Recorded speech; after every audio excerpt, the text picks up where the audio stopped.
Welcome to episode 124 of Naija's Geeking Out, rough and ready on YouTube Live.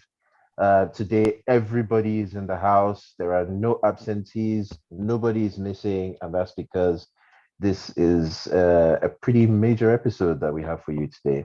It's a very important day for one member of the crew, and we will definitely give him a soapbox to tell us why today is such a great day. But before we do that, I will introduce you to everybody else. Hey, what's up, Cakes? I'm good, Wale. Very well. Good to see you. Welcome back. Okay. How you doing? Thank you very much. I am doing great as well. It's nice to see Awesome. you. Yeah. How's it going, Tunde? Yes, I'm very good. And already people are already saying Kex is a madman on YouTube, so I'm here for the violence. Are you serious? Are you Oh my serious? God. Yeah, Such is the magic of live streaming. You get instant responses. How's it going, Red? I'm good. Regular as always. Okay, Not okay. quite, but good. And very special guests today. How's it going, Auntie Nuke? Yeah, I'm good. Thanks for having me. I'm a bit Okay. shy. I don't know. I'm not shy. Why you gotta No. call Auntie though? That's it. Hey Uh, Auntie. It's a play of words. It's just trying. She is the auntie, and as a result, I she will not be shy. She will keep us all in check over here today. And of course, our esteemed host and the man of the moment, whose favorite movie of all time has just aired, and who will be telling us how much he loves it and how great his life has become now. None other than Dapo. Take it away, bro. Hey, thanks, Wale, for that introduction. I'm not too sure about where you're qualifying this film as the best ever, but we'll get into that, a bit later. Yeah, but thanks everybody. We've got a full house and we've got a special guest, Nuke. Nice to have you. yeah, I'm not going to waste any time because we're live, and I know people will start jumping on. I'm going to hand over to Kex. I think Kex has got some news for us, if I'm correct. it's not really news. It's more opportunities to kick DC rather than down where they will remain. oh come on, let's start with paying some respect. Yeah, let's to- yeah. I mean, let's Yeah. know before we. Oh yeah, okay. You know what? That's true. So last week we lost a venerable actor, which is quite weird because I don't think this guy has actually done any comic book stuff. Has he? Anybody feel free to He has correct? done some voiceovers for DC. Okay. Yeah. What did he? What cartoons or? He voiced Rasha Ghul in one of the movies. Yeah. Okay. Then definitely, thank God. Okay. So Also, technically, heroes should count. Yeah. Heroes is not comic book. It's not a comic book. It's superhero related. It's not a comic book. Superhero related. It's not a comic book. I said Superhero related. it's a comic book. I'm sure they've written a comic book for Heroes. Find me one to send it to me. Either way, you know what? We lost Lance Reddick. Let's not get into it. I mean, amazing guy, amazing, fantastic actor. If you don't know him, he's from he's the black guy with the deep voice from the Funny or Die commercials, from The Wire, from Fringe, from John Wick. He just turned 60, which is really worrying. I don't know, guys. How do we feel about this news? I mean, hopefully, you guys are as sad as I am. So, Lance Reddick today. Yeah. I'm usually not touched by a lot of Hollywood deaths. But this You are. one, I know I don't particularly care, but this one touched me. Like, it's been in all my favorite shows. I know, right? That standout character Yeah. that you always hear that this guy is a quiet badass somewhere. So, Yeah. Funny enough, him and the black British guy that does I think he's in Supergirl. He's Martian Manhunter in Supergirl. Oh yeah. Oh That my guy God. Why am too I is- blanking on his name? I think it's Hudson. I don't know. Yeah, the black British guy that is He Martian plays Manhunter in Henshaw. Supergirl. Henshaw. Henshaw. and That's it. Martian Manhunter and Supergirl. Yeah, that guy. Yeah, those two, like, they're two, like, black, deep voiced power Yeah. figures. I mean, yeah. Lance Riddick is amazing. Red. Yeah. Any comments on this? Shocked, surprised, sad. Yeah. Yeah. More shocking. That's it. That's Oh, and they're still attributing it to natural causes, which is odd. Luke, do you know the person we're talking about, by the way? Yeah, I've seen The Wire. I know the guy. Yeah. I think he tends to play like Boss authority levels. figures. cops. His Because, like yeah. head of police department. And Exactly. Yeah.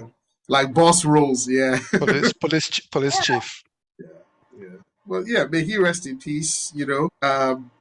And I will buy an extra John Wick 4 ticket, as I was telling that mom, and I will leave it at for anybody who wants to see John Wick 4, because that one says he's not going to see it today. Are you seeing it at the cinema? Oh, I'm going to see it. Wale, cinema? As much as possible, I will try my best. Okay, Duke, John No, Wick 4. I mean, I like Keanu, but Okay. seriously, no movies. I'm going to pay for extra in case they want to do 5. So I just want to do. You can send me the money though. I'll see. No. See, cakes. If you're not careful, it's going to turn into another Fast and Furious thing. No, please. Don't bring that franchise. I actually don't mind. I actually do mind. Do you think it was going to go to 4 movies? Be honest. No, I didn't. I thought it was just going to be one and done. But I'm enjoying it thus far, so I will. I will continue to sponsor it, for lack of a better word. Okay, moving on. Let's move on to the first bit of news today, and that is on Tunde's favorite man, his mentor, his hero, his messiah, Oh, God. Zachary, the douchebag Snyder. Right. Sorry, I don't mean to insult the man. Sorry, I don't mean to insult the man. But yeah, so Zack Snyder dropped an announcement recently saying something about Dark Side is coming, or what was does anybody know the exact phrasing that he used in this announcement? Does anybody care? The journey of a Let's get it hero. right, for fuck's sake. Nobody Yeah. actually cares. The journey of a hero is People about do. leaving the familiar and entering into the unknown. It's about encountering challenges and overcoming them. It's about returning to the world of the familiar, but now transformed by the experience. That's what he said. Profound. Yes, that's what he said. You know what? This is really what upsets me about this man, because he has this Hashtag fake. full circle.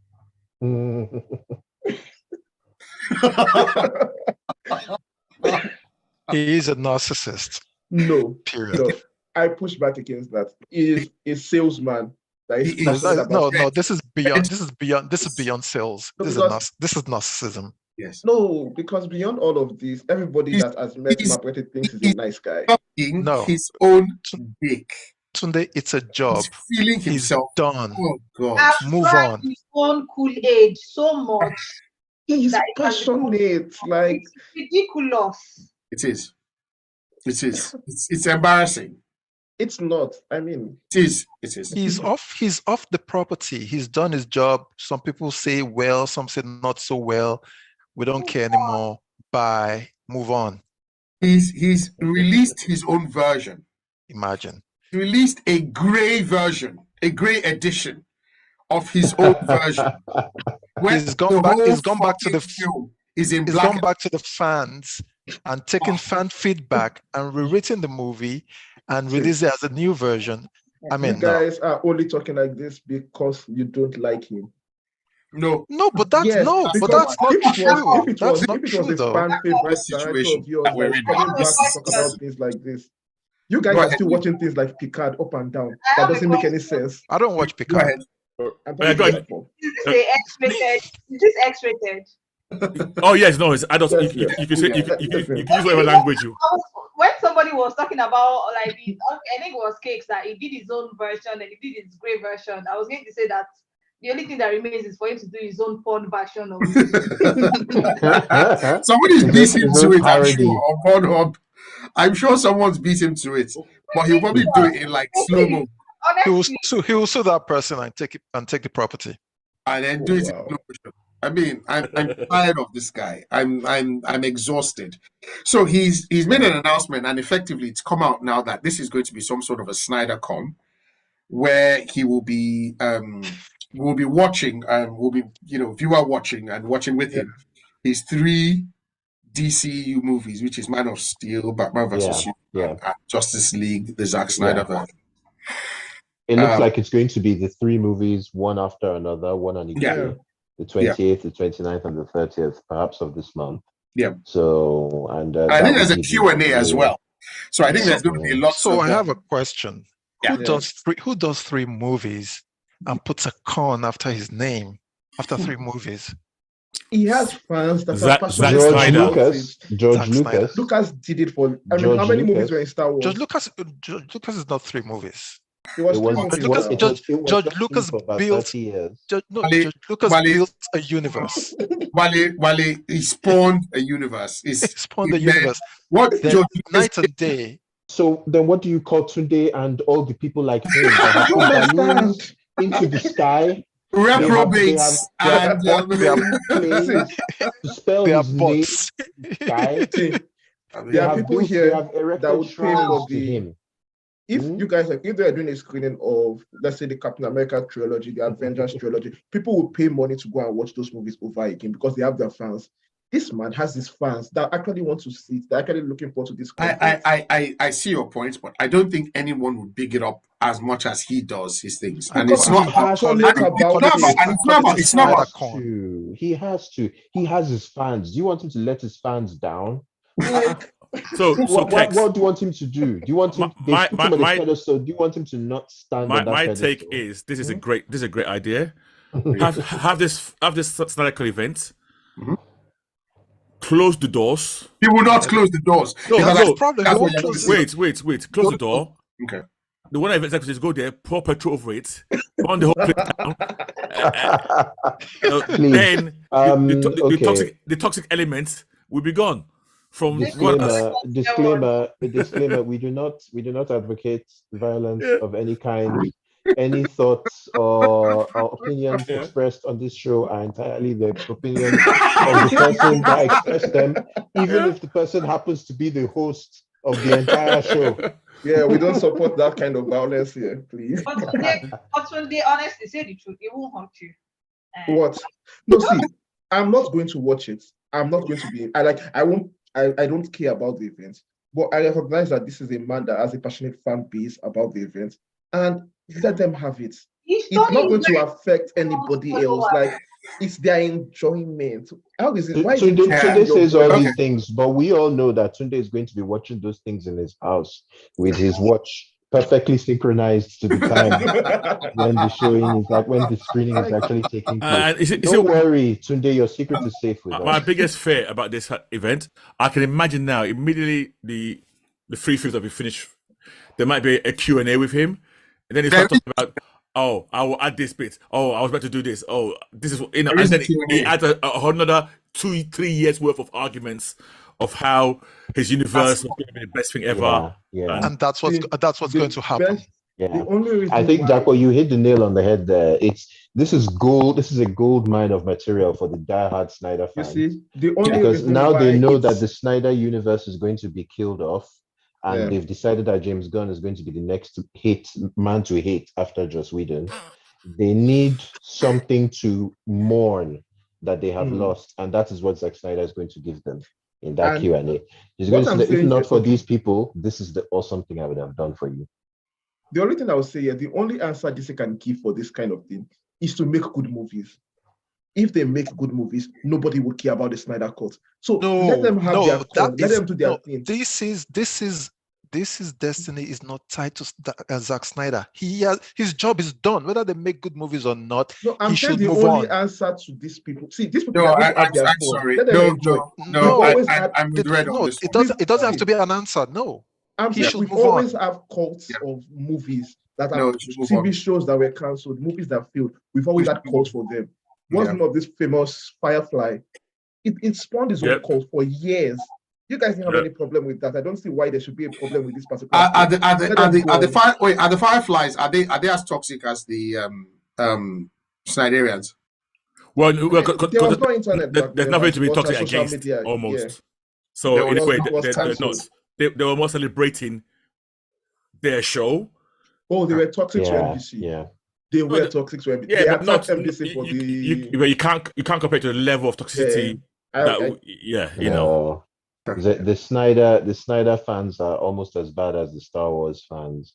They're the two fandoms on the internet that have made a very bad name for themselves, unfortunately. So sorry today. I know how it feels. I'm somebody who used to claim to be a fan of Star Wars. Now I just kind of keep it to myself. Yeah. Okay. Yeah, so Tunde, you'll be watching. You let us know how it goes. Thank you. So moving on to Marvel. So Marvel has recently lost one of its creative heads. It's both creative producers, executive producers in Victoria Alonso. So the news dropped a few hours ago that she has left. Now, Victoria Alonso has been with the MCU from the very beginning. That was what?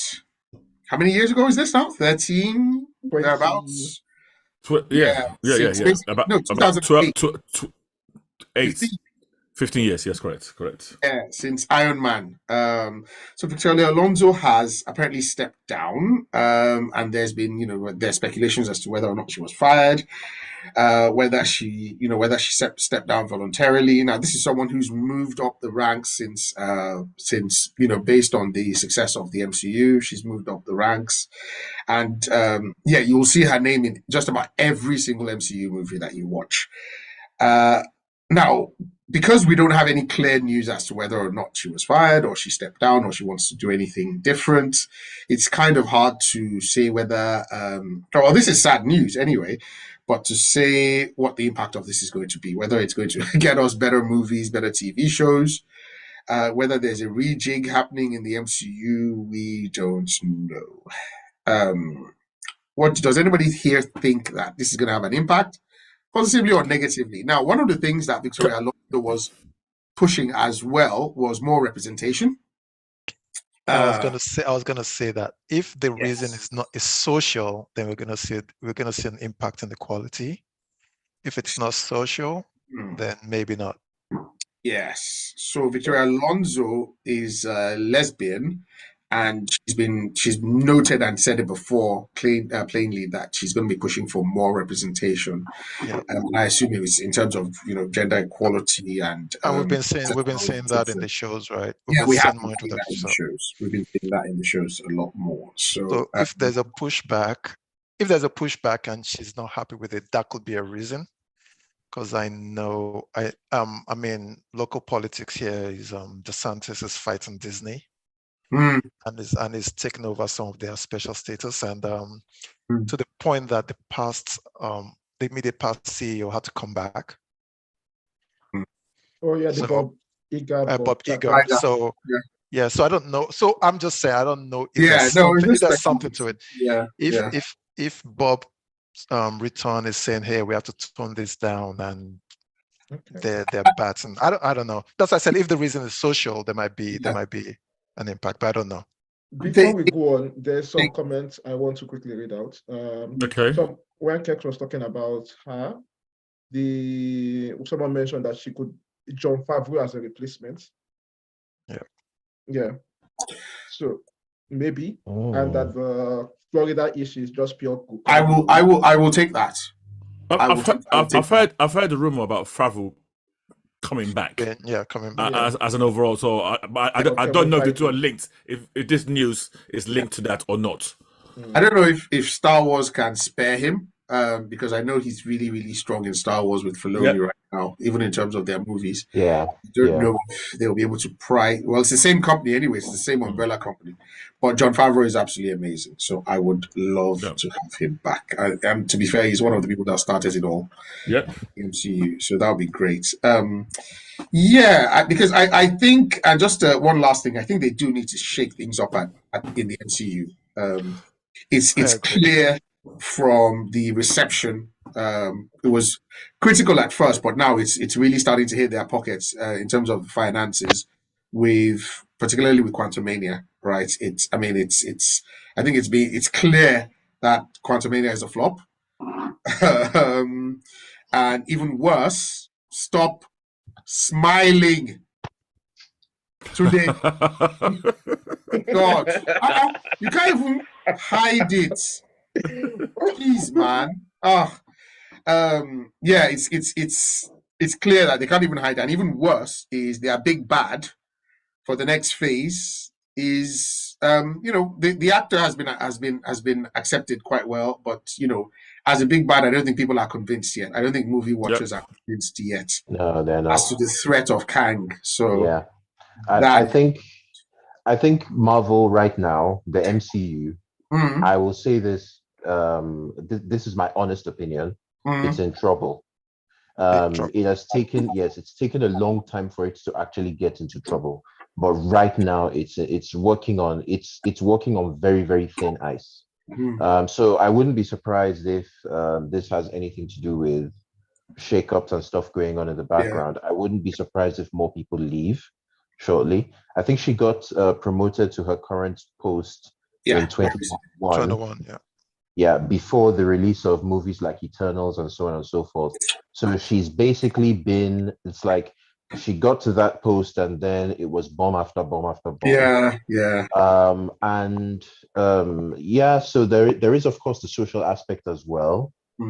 The fact that there is all the fighting going on between Disney and the state of Florida, and she has taken some very strong positions in that particular conflict. So that's a potential thing there as well. But the MCU right now has had to come out publicly, tell everyone that Phase 4 was very mediocre because it was just not moving in any direction. Has promised a return to form with Phase 5. And then the big opener of Phase 5 has come out and has absolutely tanked at the box office. Has been a massive flop. And that movie actually went out jobbing and completely scattering its, destroying all mystique behind its big bad. Just sort of telling anyone who's looking at it that don't expect what you got with Thanos with this guy. So it's going to be tough. It's going to be a tough road for them going forward. And they're going to have to make some very, very key. They're going to have to take some very bold steps in order to right the ship. There are other things that I can say as well, but I think I'll just hand over now. Red, let me get. Yeah, I was going to say if I could add to what he said. No, I'll give it to Tunde. I'll let him smile. In fact, Wale is on point for so long. Yeah, Red. Wale is on point because I think with Quantumania we just hit the final vestige of goodwill.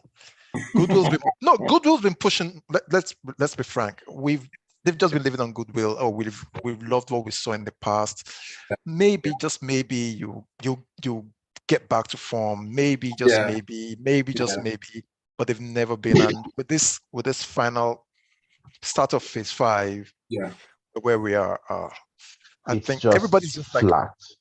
Flat. Everybody's tired. Even the most ardent of fans can't justify it anymore. And for me, I've always had this view that they did a massive misstep with their direction immediately after Endgame. You've hit the heights, like the absolute height.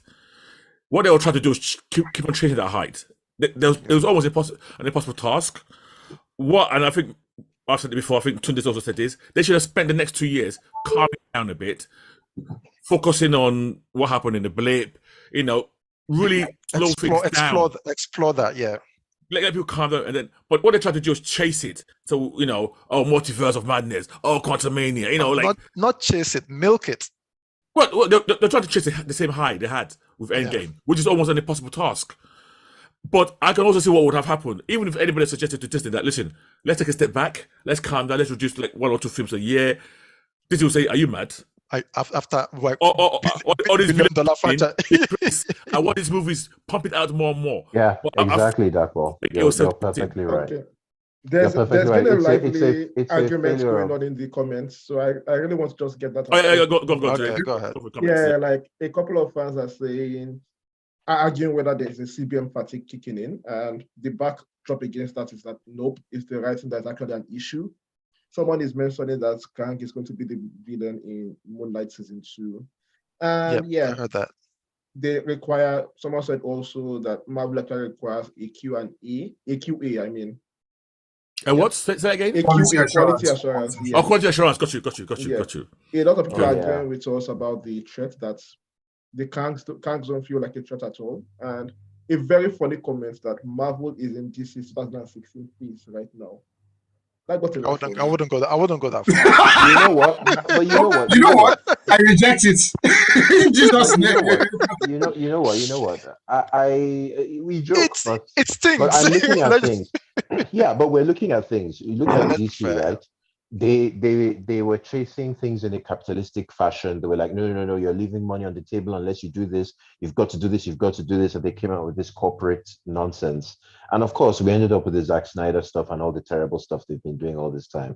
Now they finally realized, oh, you've got to calm down. Yeah. You've got to relax and you've got to build something and you've got to take it one step at a time and make sure you make something incredible each time. Yeah. They've gone and gotten someone to serve as the overall showrunner that's going to oversee everything.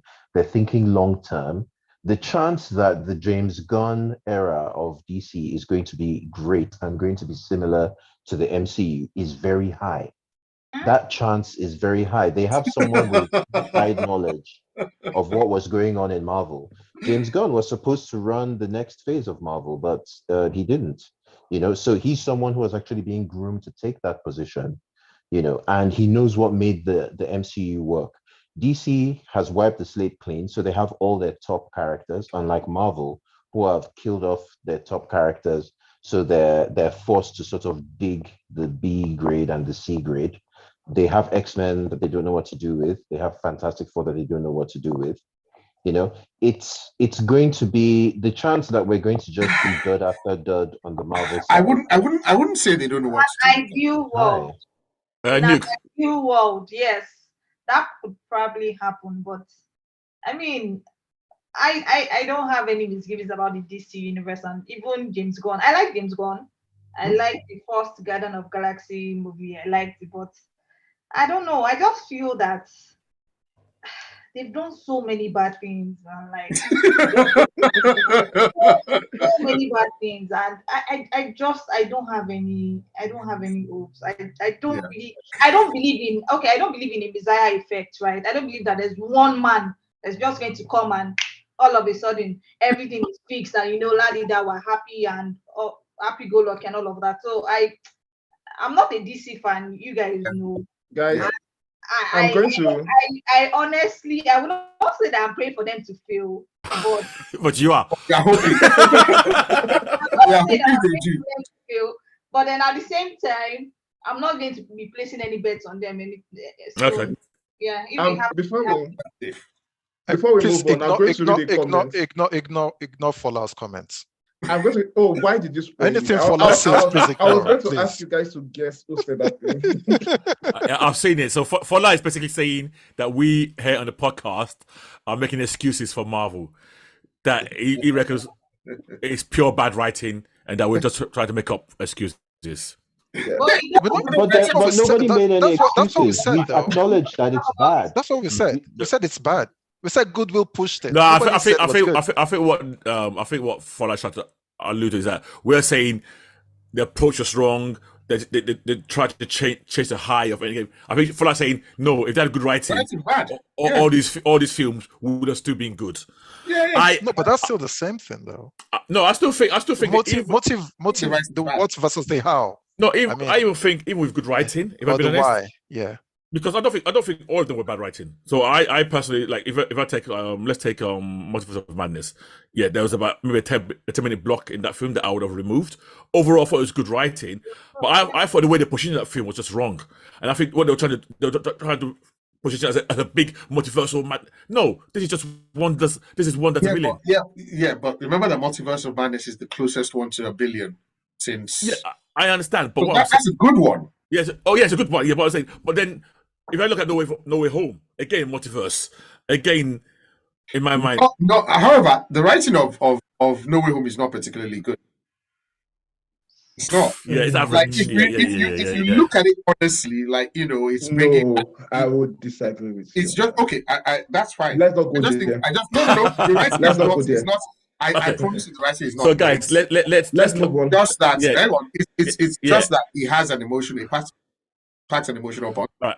This is a one-line topic about Victor Alonso. I think we're going too deep now into. Yeah, I agree. Okay, so Victor Alonso, hopefully we will see better from MCU, and I don't want to say because she's left. That's horrible, but they at this point they really need to start going up. We can't take anything on the plateau, or we can't take anything that dips any further. Okay, moving on. So Ben Affleck. So recently, Ben Affleck in a, I think it was Hollywood Reporter interview, was quoted as saying that he will never direct a movie under James. I mean, I know that I defended that statement because I was like, look, what did he say? He didn't say anything wrong. There was nothing there. Now he said, I mean, there are more diplomatic ways of putting it. And apparently he had a meeting with Gunn at some point. So maybe I don't know. Maybe his vision for Batman doesn't align with what Gunn's overall tapestry is. But it sounded rather emphatic. It was a rather emphatic way of saying, "I'm not going to walk with that guy. That guy, nah. You can check out, Before we go too far, I think it's slightly different. I think it wasn't. I'm not going to direct a film under James Gunn. It was more, I'm not going to direct a film for the Gunn DC. Yeah. And I think if you go further into because he went on a rant afterwards, he didn't just say that and stop. He absolutely ranted. And if you listen to his rant, almost everything was talking about superhero movies in general, that he just never wants to do any of that stuff again. He said, I was going to direct a Batman, and Justice League made me say, I'm out. I never want to do any of this again. I'm not suited. That was one of the worst experiences I've ever seen in a business full of some S-word experiences. You want to go and work and find something to hang on to rather than wearing a rubber suit and standing in front of a computer screen talking about nuclear waste and so forth. I don't condescend to that, but at a point I found it creatively not satisfying. Yeah, but that's bullshit. And exhausted. That's bullshit. But that's the bottom line. But that's bullshit, because there were even conversations of him directing a Batman movie, which seemed to have been on board after with that film until something happened. Because I think with Affleck, you have to take into account sometimes his mental state at a certain serious. No, I'm actually being serious. I'm a big Ben Affleck fan. Emotional. I'm a big Ben Affleck fan. I know for a fact that Justice League period was a bad period for him. It was a very trying period for him. It's very. I think he actually ended up back in rehab. He did. In that period. Now he's come back out. I think maybe he got into a better position. Maybe they start talking about, okay, let's direct some other films. I can imagine he did sit down with Gunn. They had a discussion. And I can see why Ben might thought, actually, you know what? I can see where you're going with this, but maybe I don't feel not right now. Yeah, my vision aligns with that. I think the way he said it in that interview came out bad. But if you look at the interview as a whole, I think there's an escalation of his emotions, because the questions before it were nothing to do with DC, and then they asked him what's his work experience. And then they started talking about Justice League. And it just went off. And I think he just got into an emotional, oh, God, yeah, let me talk about this. And started ranting. And it was kind of almost in a rant mode. Yeah. And then that led into the James Gunn question, which I agree, maybe could have been phrased better, but was also not the worst thing as well. But, I agree. You see, unlike you guys, I'm not going to give any excuses for what he's saying here. Because here's the thing, there's a timeline of events. Yep. And for me, when you're giving an interview as an actor, you already know how powerful your phrasing, the kind of word choices you use is. It's the way he faced that statement, and based on previous statements we've heard from him and James Gunn. Because up until James Gunn made his announcement, James Gunn was all about talking about, Ben Affleck is one of the architects of DC.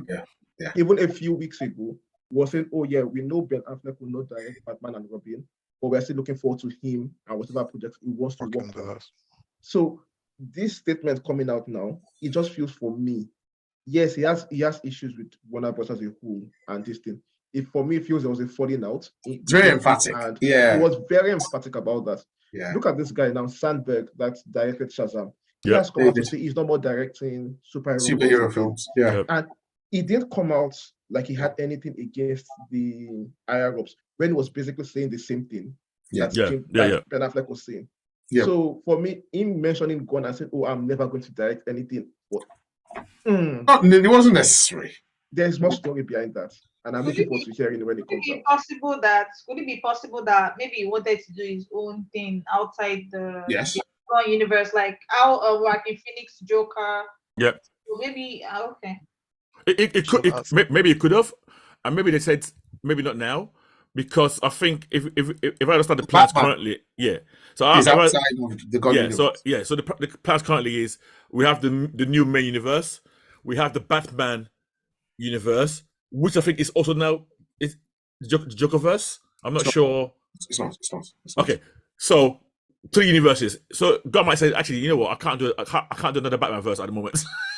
You know, maybe he wanted to do something dramatic. Maybe he wanted to direct the first superhero movie that would win Best Picture at the Oscars. You know, he's like this.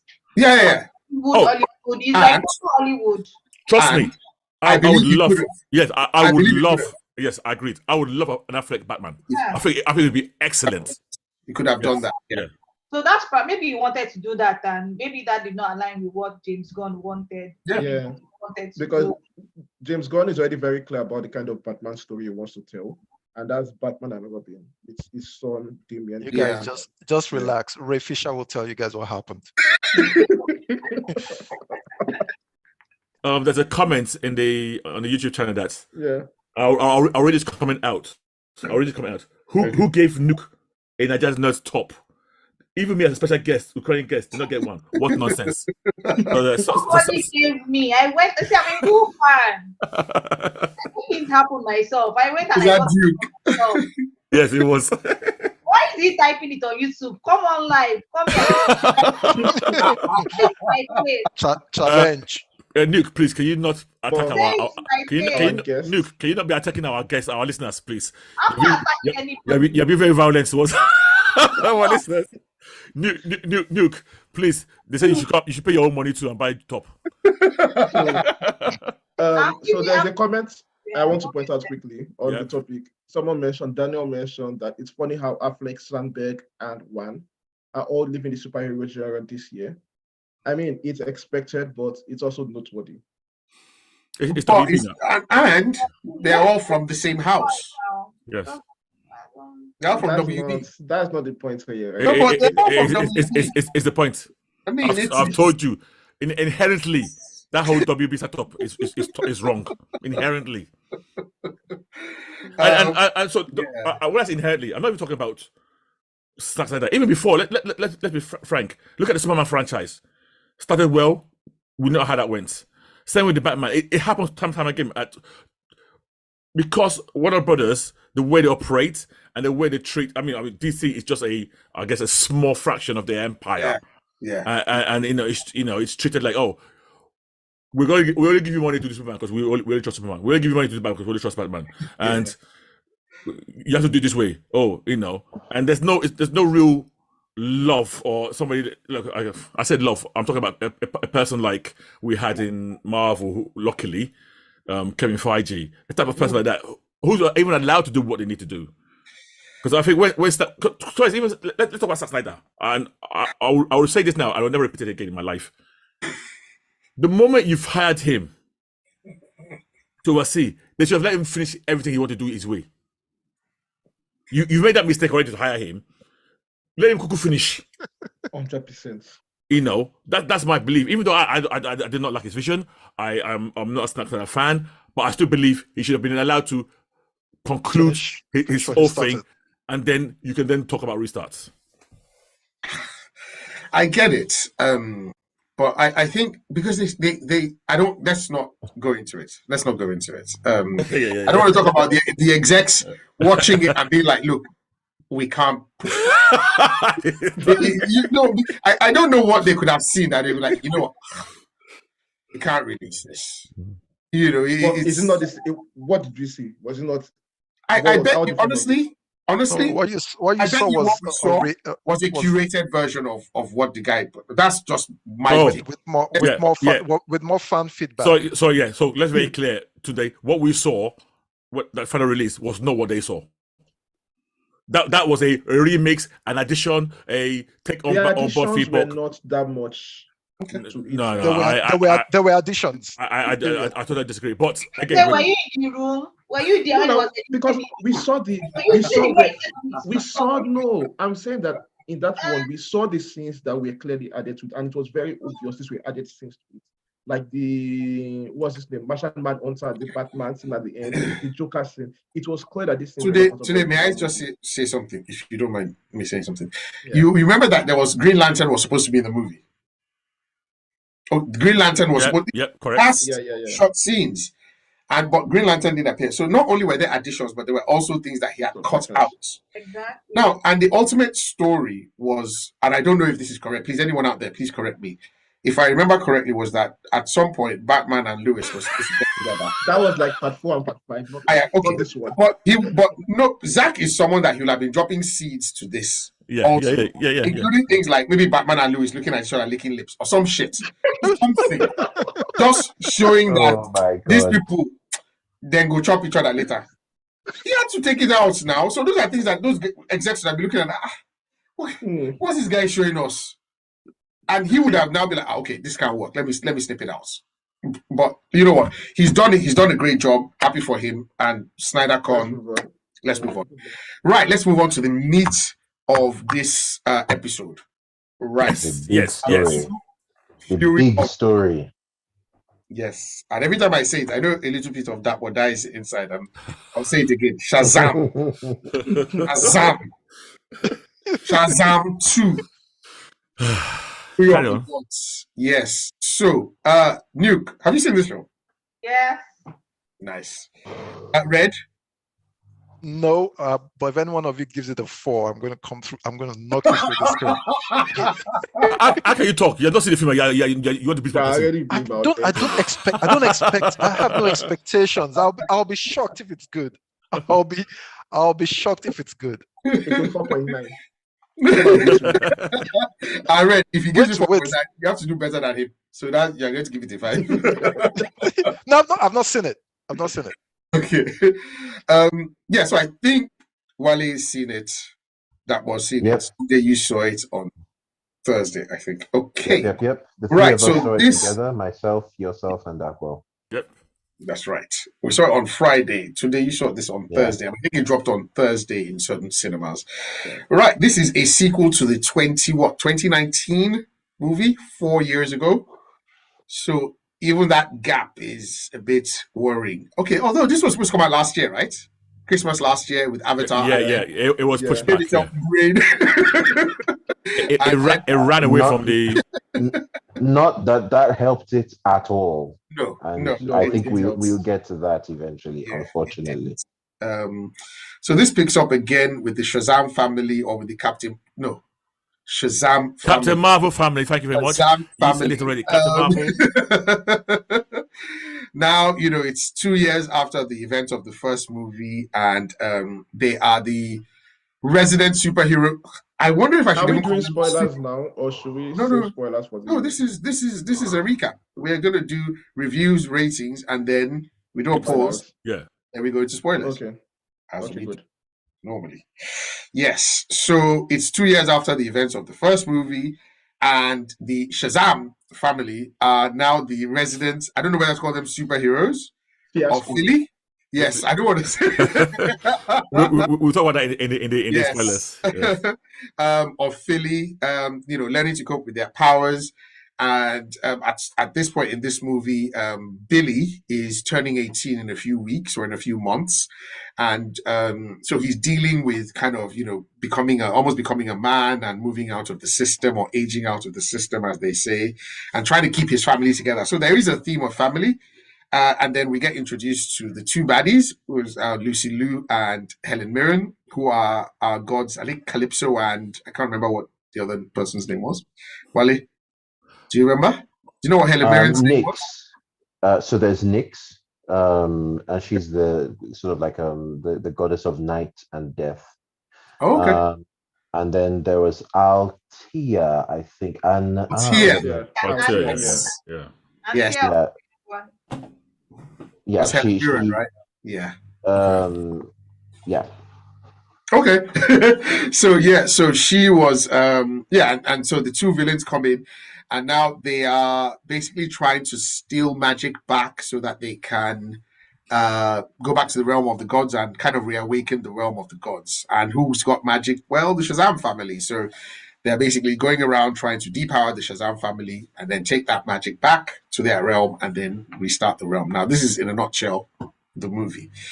How many minutes? Was it like maybe a little under 2 hours? I didn't even check that. Let me check. Yeah, roughly two. It was roughly 2 hours and 10 minutes. 2 hours and 10 minutes. It feels like all movies are 2 hours plus now. It's like the standard is now. Yeah, I agree. Yeah. I mean, even movies that don't need to be longer are now long. Okay, today. So, what was your take on this film? No spoilers, just your general vibe. What did you think about the villain? What do you think about the heroes? What do you think about the acting? I mean, it had the same problems the part one had, and it had more action set pieces than part one, which was fun. Definitely. And it was a lot more fun action set pieces, but like the emotional weight of the story was really lacking. There are some standout characters, and there are some really, really bad characters in this particular movie. Standout. Let's start with your standout characters. My standout character will be, what's his name again? The kid on crutches, Freddy. Freddie Freeman. Freddy. Yes, I think it carries his part of the movie really well. There's a lot of focus on him, and it carries it really well throughout the entire movie. The terrible characters will be like the gods. Those were just phoning it in for the few moments we were on scene. Who was the goddesses, especially No, I don't agree. Anthea, the young one. I don't agree. The youngest one. What? Okay.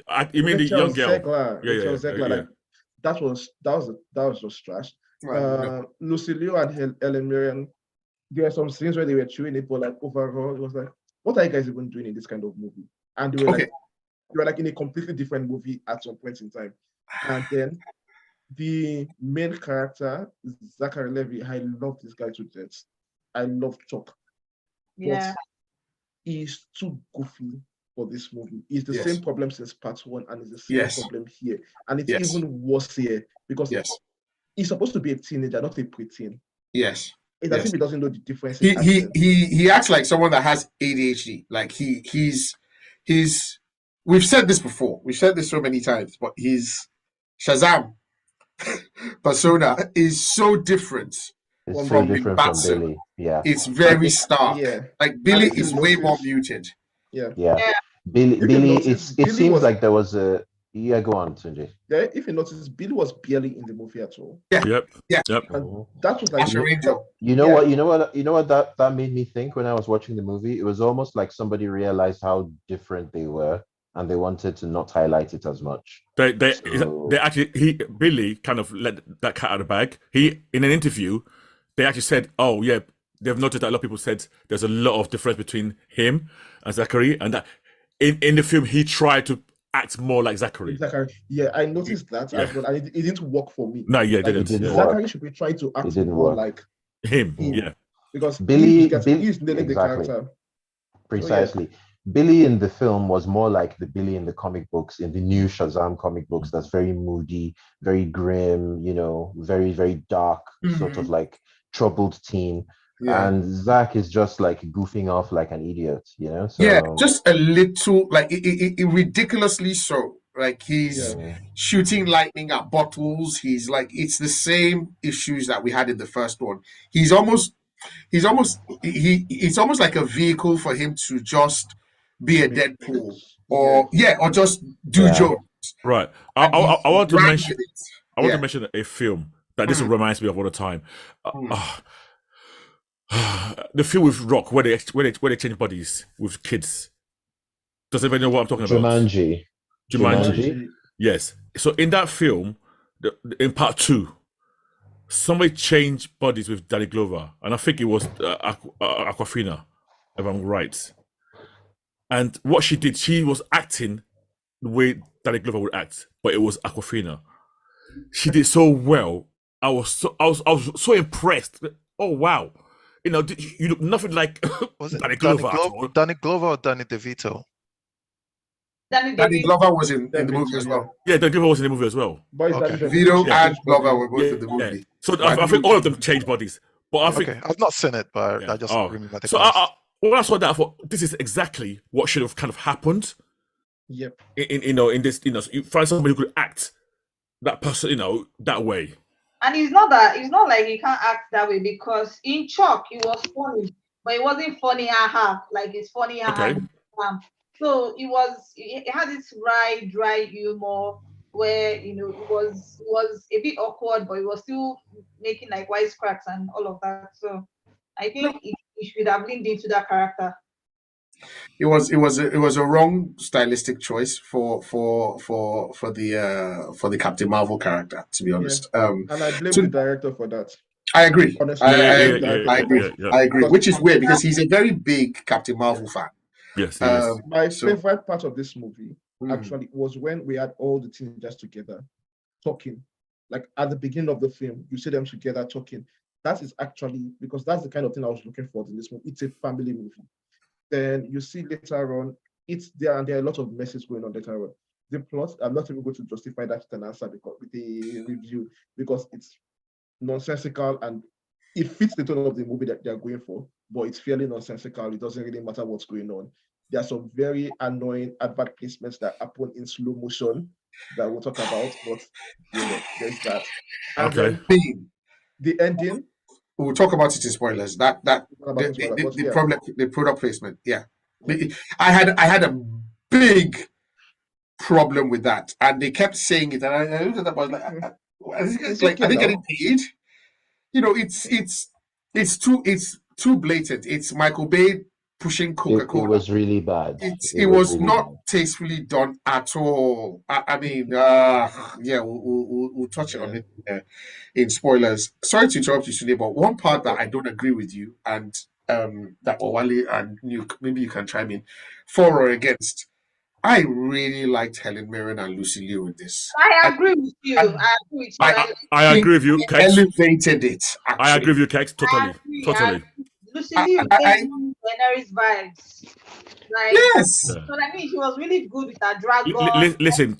Lucy Liu, I mean, Kex is Tunde. He has to have some hate that we don't agree with. See, I don't know what you guys are seeing. Yeah. but Okay. This is Okay. Lucy Liu. Okay, This do is you know Helen I know you're Mirren.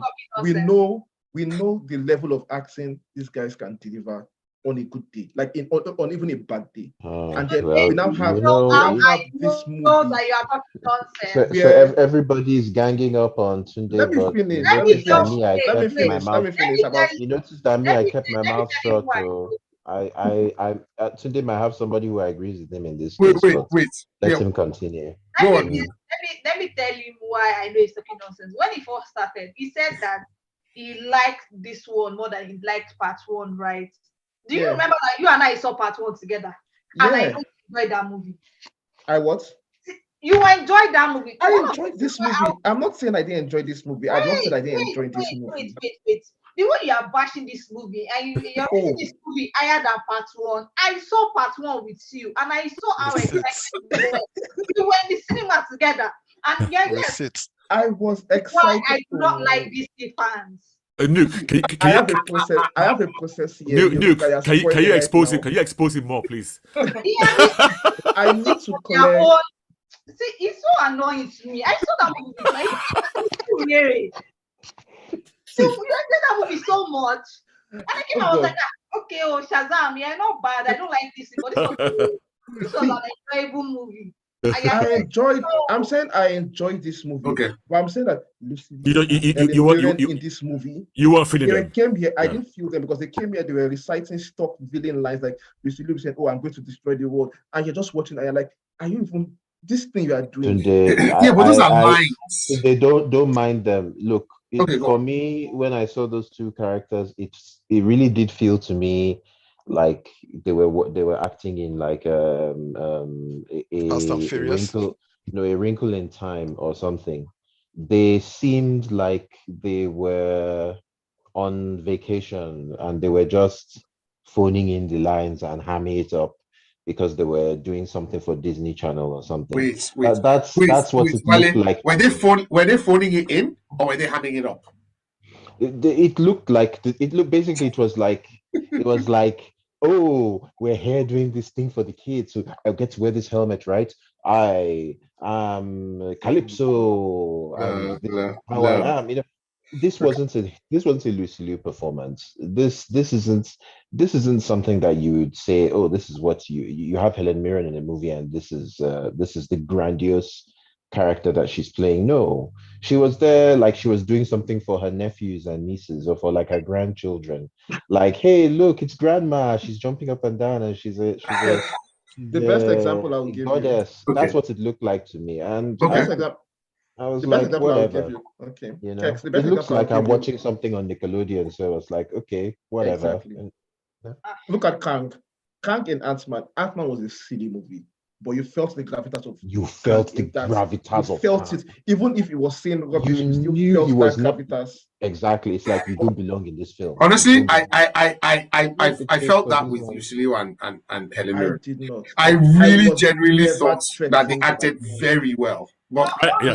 but we can I exactly blame it on the story. All right. Exactly. Yeah. You can only work with what you are giving, With right? what you're All right. giving.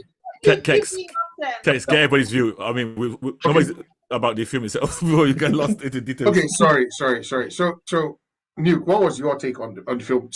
No spoilers, but just your general vibe of the film. Did you enjoy yourself while you were watching the film? What things you like, things you didn't like, without spoiling? I'm a Shazam fan. I Okay. like the first one. Say that name again. Shazam. Say it again. Sorry. Captain Marvel. Thank you very much. Other variations of his name anyway. Yeah, so and I like Zachary Levy, I like Megan Good, I like Lucy Liu, and I actually never saw the trailer, so I was surprised to see Even better. Lucy Okay. Liu in the movies. So the story Yeah. I agree with that. the product placement was like boom, boom, boom. I liked some silly things, right? I liked some of the like callbacks, wordplay. It had some funny stuff in it, which I enjoyed. I found myself laughing out loud at some of the jokes. Yeah, Like yeah. the Saruman. No. I laughed out loud. I'm sorry. Wale. Oh no! I'm not saying the film was terrible. Kex. I No. enjoyed the film. But I'm I just feel- talking about Lucy Liu and Helen Mirren in particular. okay. I'm just zeroing in on the two of them. Okay. But I feel like the movie was trying to do too much for a Shazam movie, because even within its main storyline, okay, there was this thing that they wanted to do, but then they needed this thing to fulfill that, but they also needed to get something tangible to do that, and then there was the underlying family, Billy, being afraid of letting go of the family and trying to hold everything together. I felt they could have focused on that a little bit more. exactly, and even some of the emotional connections. Some of them were forced. Sorry. Go on. Yeah. I mean- I feel that DC has a serious problem. I'm sorry. DC again. What is with DC and this? This is just Shazam now we are talking about here. Why are you dragging the entirety of DC? Sorry, Tunde, but as long as DC continues to take L's, people are going to talk about DC taking L's. I feel that but DC that's the case.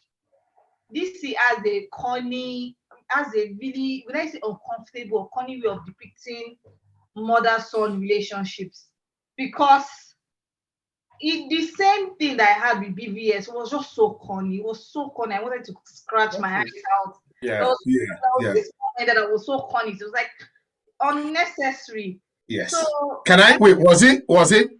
I want to see you one more time and hug you before you go. Wasn't Yeah, that? It I was mean, too it was, heavy-handed. It was too heavy-handed. It was unbelievable. I'm sorry. It was unbelievable. That and much. Do you have something?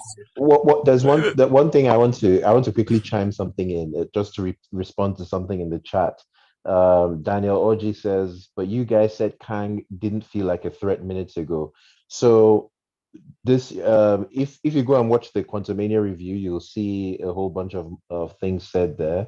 But what we actually mean is this: you could see Kang's presence in the film Quantumania, but then they jobbed him. He was just jobbed, and because he was jobbed, all the threat was just gone. And sadly, being jobbed has nothing to do with your performance. The guy put up the performance of a lifetime. That was not what Helen Mirren and Lucy Liu did in this film. All right, let's continue.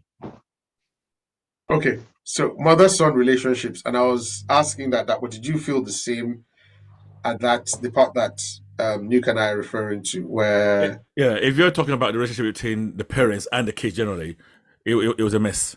I didn't feel any of it. As a parent, some of the things that happened there actually made no sense whatsoever.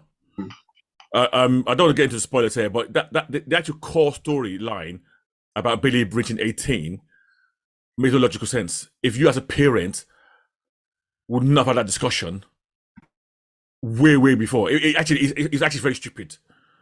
And then in the end, it's like a throwaway line. Oh no, we bought the house. Oh no, that's stupid. There's so many things they did in the film. yeah. But as a parent, I understand that sometimes if you're not a parent, you might not even realize that these things don't make any sense. There's a particular scene I want to mention. I'll mention the spoilers when the parents let the kids go to danger. Yeah. That was stupid. You know, so I'll talk about that later. But That was Nickelodeon aspect. yeah, I agree. Go fight monsters. So as a parent, I did not feel the emotional stakes. And you're right.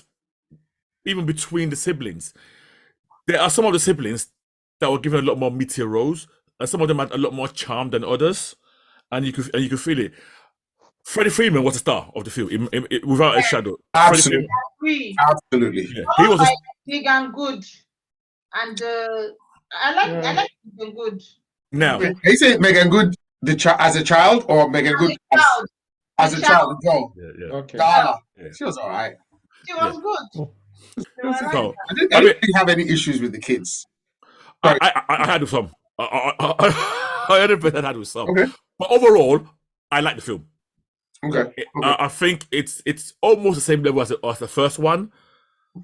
I think there's some scenes in here that I think might make me think this is slightly better Okay. than the last one. But I think they're generally around the same mark in terms of it's a fun film, not taken too seriously. I personally liked Mirren and Lucy in it. I did not like Billy in this. I did not like Zachary Levy in this either. Let's be clear. Did you not like Billy, or did you not like Captain Marvel? I did like both sides.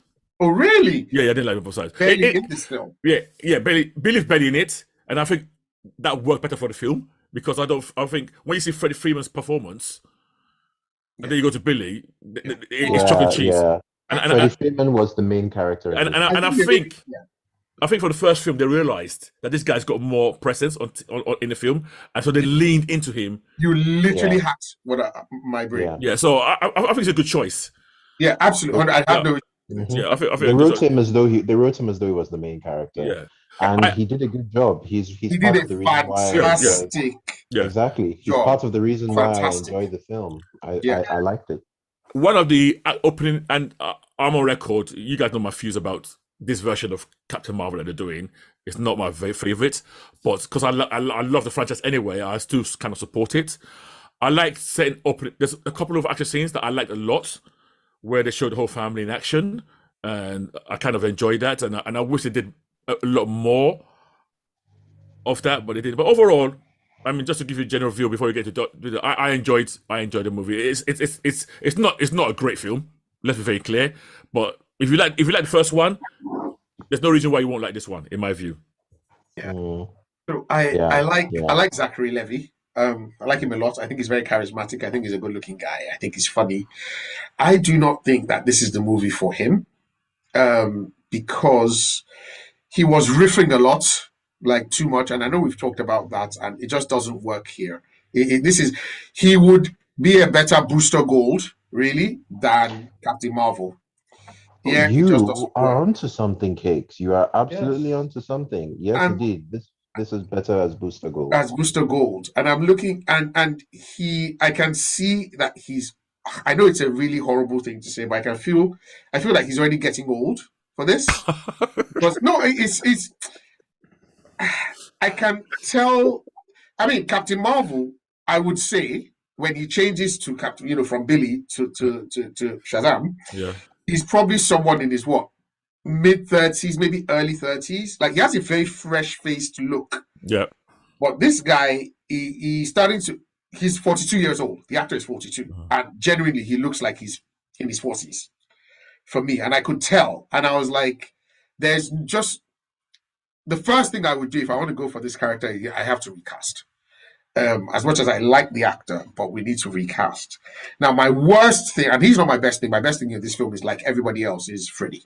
Easily. I mean, Jack Dylan Grazer, he's amazing. He's a very charismatic kid, and he's going to go far. Amazing guy. Worst, I think that I'm going to get a lot of pushback here, but Jimon Husu in this. Oh, I agree. Oh my God!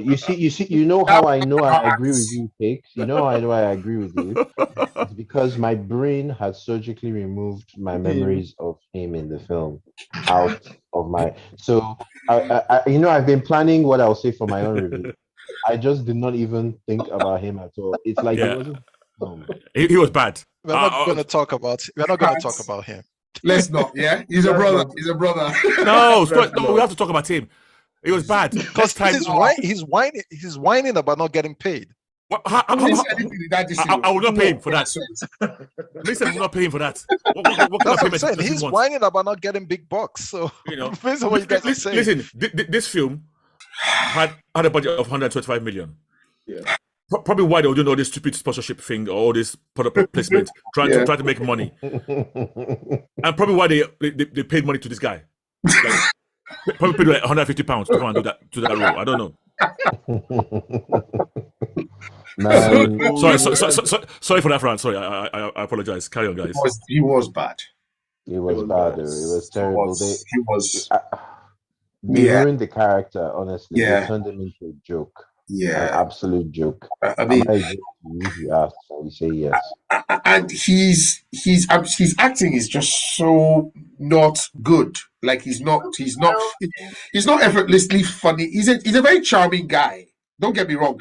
At the end, when he was the other character, it was much better. It felt more natural to him. Yeah. When he came in and he was all dressed up and everything, it was good. Yeah. But as the wizard, no. You know what? You should It do almost theater. felt- It's kind of like the same thing that Helen Mirren and co were doing. He didn't respect the role. Don't bring Helen Mirren. He was doing like this. Yeah, he was doing that. Yeah, no, that's him emoting. That's Jimon Husu acting. For him, he's killing We've it. seen him in other movies. We've seen him, and we've Wale, seen he Wale, has. Wale, honestly, What other But he movies? was like, Wait. my baby Wale. grandkids are watching this, so it let made me me think about the for guy. I was them. like, this guy is actually not a good actor. I've not seen anything where he's been excellent. If I'm being honest, Oh, I'm a stud. okay. I've not watched it. Oh, it's good. The best I've seen him, I've said it before. Amistad The was best I've where ever he- seen him was Gladiator. After Gladiator, I've not seen him do anything good. It was okay. Fast and Furious. Island. The Island with Michael Bay. So I can't remember. I don't even remember he was in that. He's honestly he should do stage. Did you say he's in Fast and Furious as well? He did one Fast and Furious movie. He did one He of them. was. He did Yeah, one of he them. was, He was a henchman. Okay. I see again. I don't remember that. Let's rate this and then we'll move straight on into spoilers. Wale, I want to start with you. Do you wanna- Okay, so Any last words before we move into I see how we smoothly skipped over my review. Don't worry. I'll No, just so, jump no. straight to my- Deliver I'll it. jump Put straight it in. to my- Put it in spoilers. Put it in spoilers. Yeah. Of course I will. Don't worry. I'm just joshing. You know what my score is. I think I've told you already. It's 3 stars. Okay. I liked it. I liked it. It's above average to me, Okay. and I enjoyed myself. I do feel like I could have watched it on TV at home and gotten everything that I got out of watching it in the cinema. I do kind of feel that, but I do not regret watching it in the cinema. It was very nice. I had low expectations. I expected special effects to be really bad because of the low budget, but it looks like the makers of the special effects were very smart and they were able to do lots of cool things with the budget that they had. Zachary Levi annoyed me with his ridiculous overacting. Lots of things which Tunde will hate. Batho's humor, for real. Even though the film supposedly had a light tone, there was so much messing up of what should have been good moments with stupid humor, you Yeah. know. But you know me, I like the Flying Bruisers. There's all the Flying Bruisers, I like them. The only reason I have problems with Superman, it all comes from a place of love. The original Flying Bruiser is none other than Captain Marvel. You know, as we all know, the original Superman was not a Flying Bruiser. The one that we have now is a copy of Captain Marvel. We'll talk about that later. So it would be very, very hard for me to dislike this film.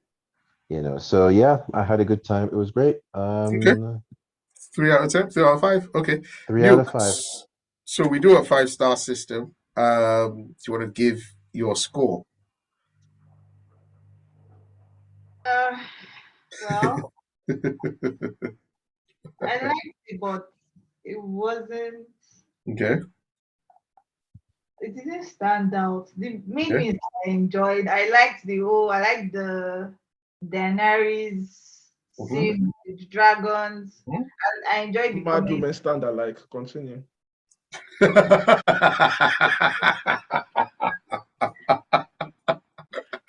That was smooth. Tunde I respect is trying to get back. I respect it. I did not even hear what you said, so like Never mind. Just Don't worry. continue. Don't hold worry. on, yeah. I would give it a 2.5. So you give it a 5 out of 10, 50%, 2.5. Yes. Okay. Tunde? I'll give it a 3.2. For all my hating, I actually did enjoy the movie. I had fun. watching the Wow. movie. There was no point in the cinema that I wished I could walk up and leave. Okay. And it did make me Yes. laugh at some points. So yeah. Yes. Today you've That's skewed true. my predictions completely. I That know, one. right? Is repping for DC. He has to throw the money for DC. Trying to save face. It's trying Okay, that one. So my score actually is going to be exactly the same as Wally's. I wanted to give it an extra point, 1 point, simply because of a certain phrase that was mentioned. But I did not even notice that while I was watching it. I was told afterwards. So I'm going to stick with my 3/5 score Wait, for what? this. Okay. Oh yeah. Okay. Sorry. Yeah. Sorry. Wally gave it 3. Yeah. Yeah. And I am sticking to the exact same score I thought I would give it before I went in, and it's the exact same score that Tunde is giving, and that's a 3.2. Okay. I enjoyed myself watching this. It's a solid C. Unfortunately, this film is absolutely tanking at the box office. Unsurprisingly, Oh man, it's absolutely doing worse than the first one. It's bad. It's doing worse than the bad. worst prediction people had for it. Oh, is it? Yes. It's absolutely 60 tanking. Like it's million taking on water. worldwide. 60 million worldwide. yeah, 30 it's- million Sorry? domestic. 6-0. 60 million, yes, Yeah. 60 Come on. worldwide. No. It's come on. My Are you guys dude, serious? 60. You see, Fola is in the chat. He's saying that it's crazy that we see 100 million as a low budget. Dude, It's where we are now. worldwide, it didn't even make up to that. It's where we are now, unfortunately. I think the original budget was 100, and then they upped it to 125. So thinking about it now, genuinely, that 25 could have come from that product placement. I would not be Right. shocked. I agree, Yeah. guys. It's only been out a few days now, hasn't it? It's only been out a few days. Is it? So Is it's- it Yeah, it's but- opening but- weekend. But the It's opening opening weekend. is terrible. Opening Yeah. weekend, 30 It's terrible. million. 30 million for a superhero movie. It's terrible. You ran away from Avatar, you ran away from Top Gun, all these people. You did all that. You ran to this Yeah. place where there's nobody to challenge you. Yeah. No other film came out. Nothing else is in cinema. This is Avatar where it belongs. Black Panther is gone. Now There we was understand. there Why was James Gunn wasn't no pushing it. excuse. Exactly. There's no excuse for you to have made 30 million on your opening weekend. Yeah, but the It's thing is, a bona fide flop. it's been sent out to die. Yeah. It's been sent Yeah, out. it was sent out to die. Was it not marketed? I think the marketing wasn't No, really no, I have not seen it on a single bus.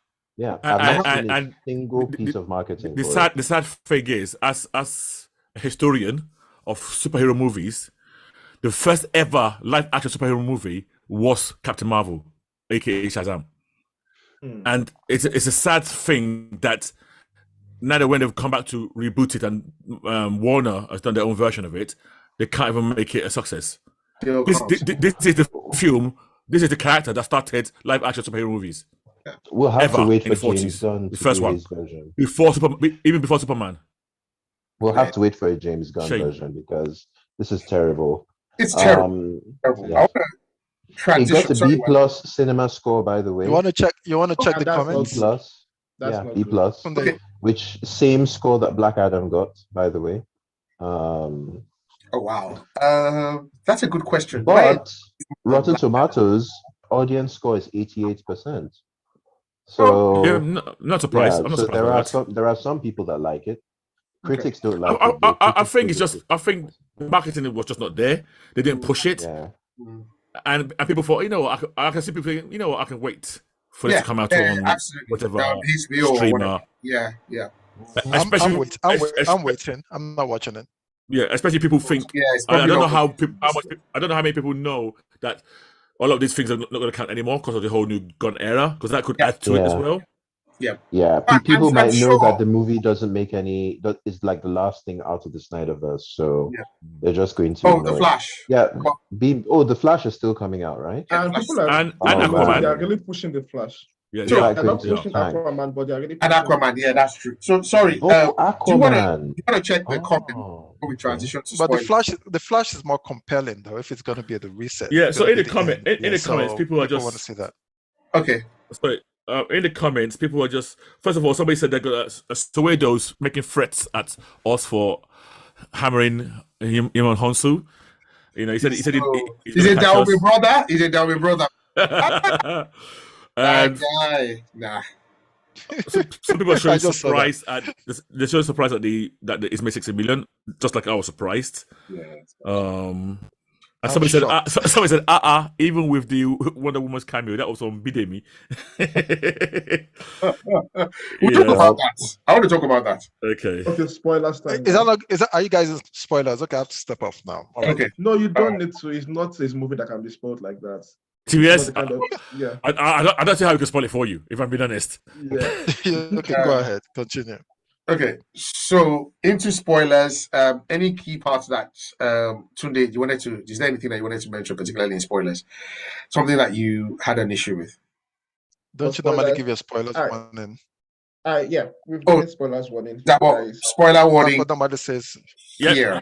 Guys, if you're listening right now, we're going to start spoiling the movie. If you haven't watched it, please turn off your radio, turn off your YouTube, turn off wherever you're turning off. Radio. This niggas. I'm an old man. Let me say radio.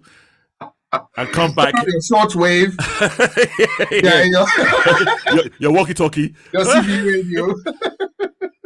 And come back and listen to this later, once you've watched it. But right now, we're going to get into spoilers. But like someone said, you can't spoil what is already spoiled already. So Yes. And you are being a bit harsh, but it was honestly, I as I said, I enjoyed the film. There were some parts I liked Jim's acting in the film, and I got some genuine laughs. Like for example, there's a bit where we're led to believe as we watch the movie that Billy Batson is completely enamored with Wonder Woman. He's he is a big fanboy, as anyone would be. And I'm just gonna go on a slight tangent that this film had the finest chicks I have seen in a superhero film. From Mary Marvel to Mom to Lucy Liu.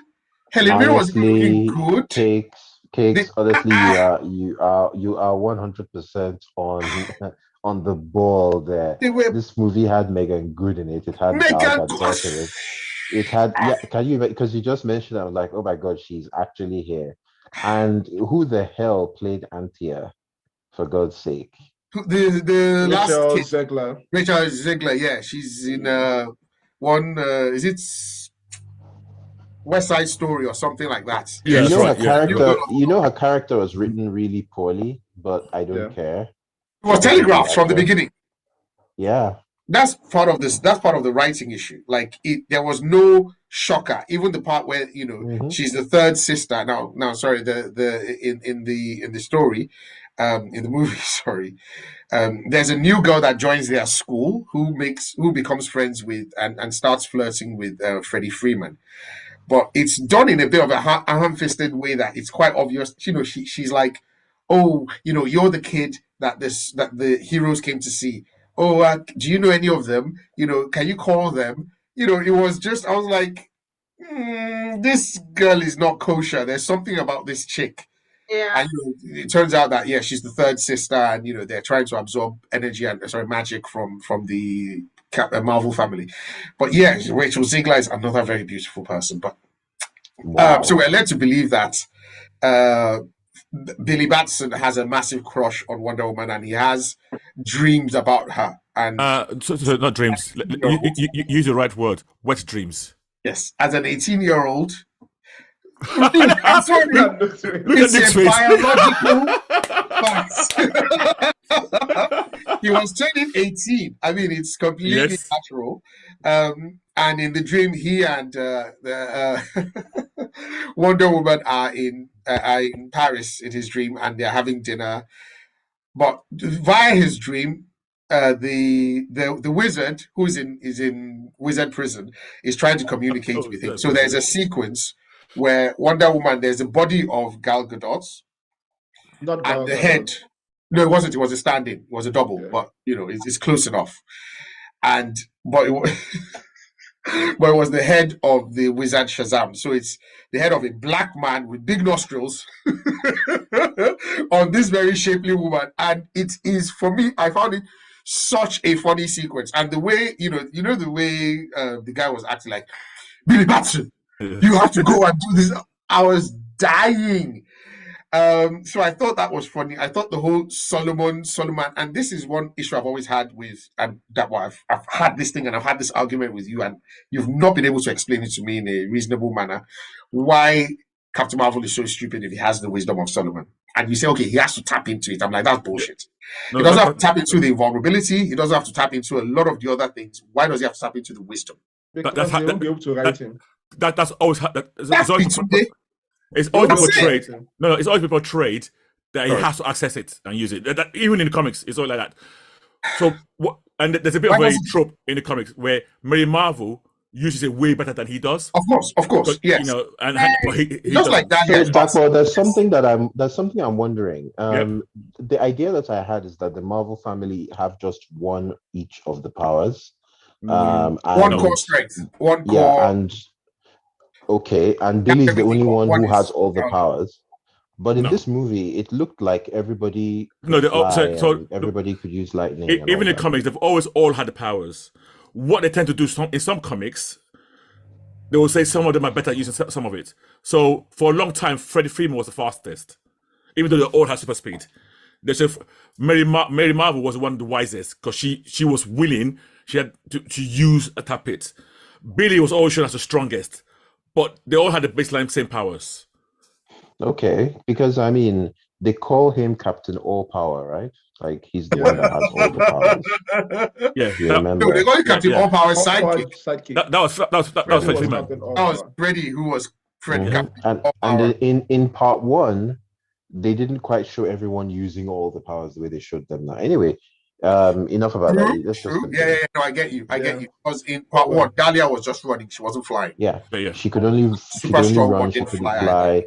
The one who was Yeah. strong could only carry Yeah. things, So So anyway, let's go on. so it makes sense that there is a baseline, but you are depending on Mm. what they got, they're able to tap into some easier than others. Yeah. Now, it annoys me that even to be honest, even Mary Marvel didn't particularly use wisdom in this one.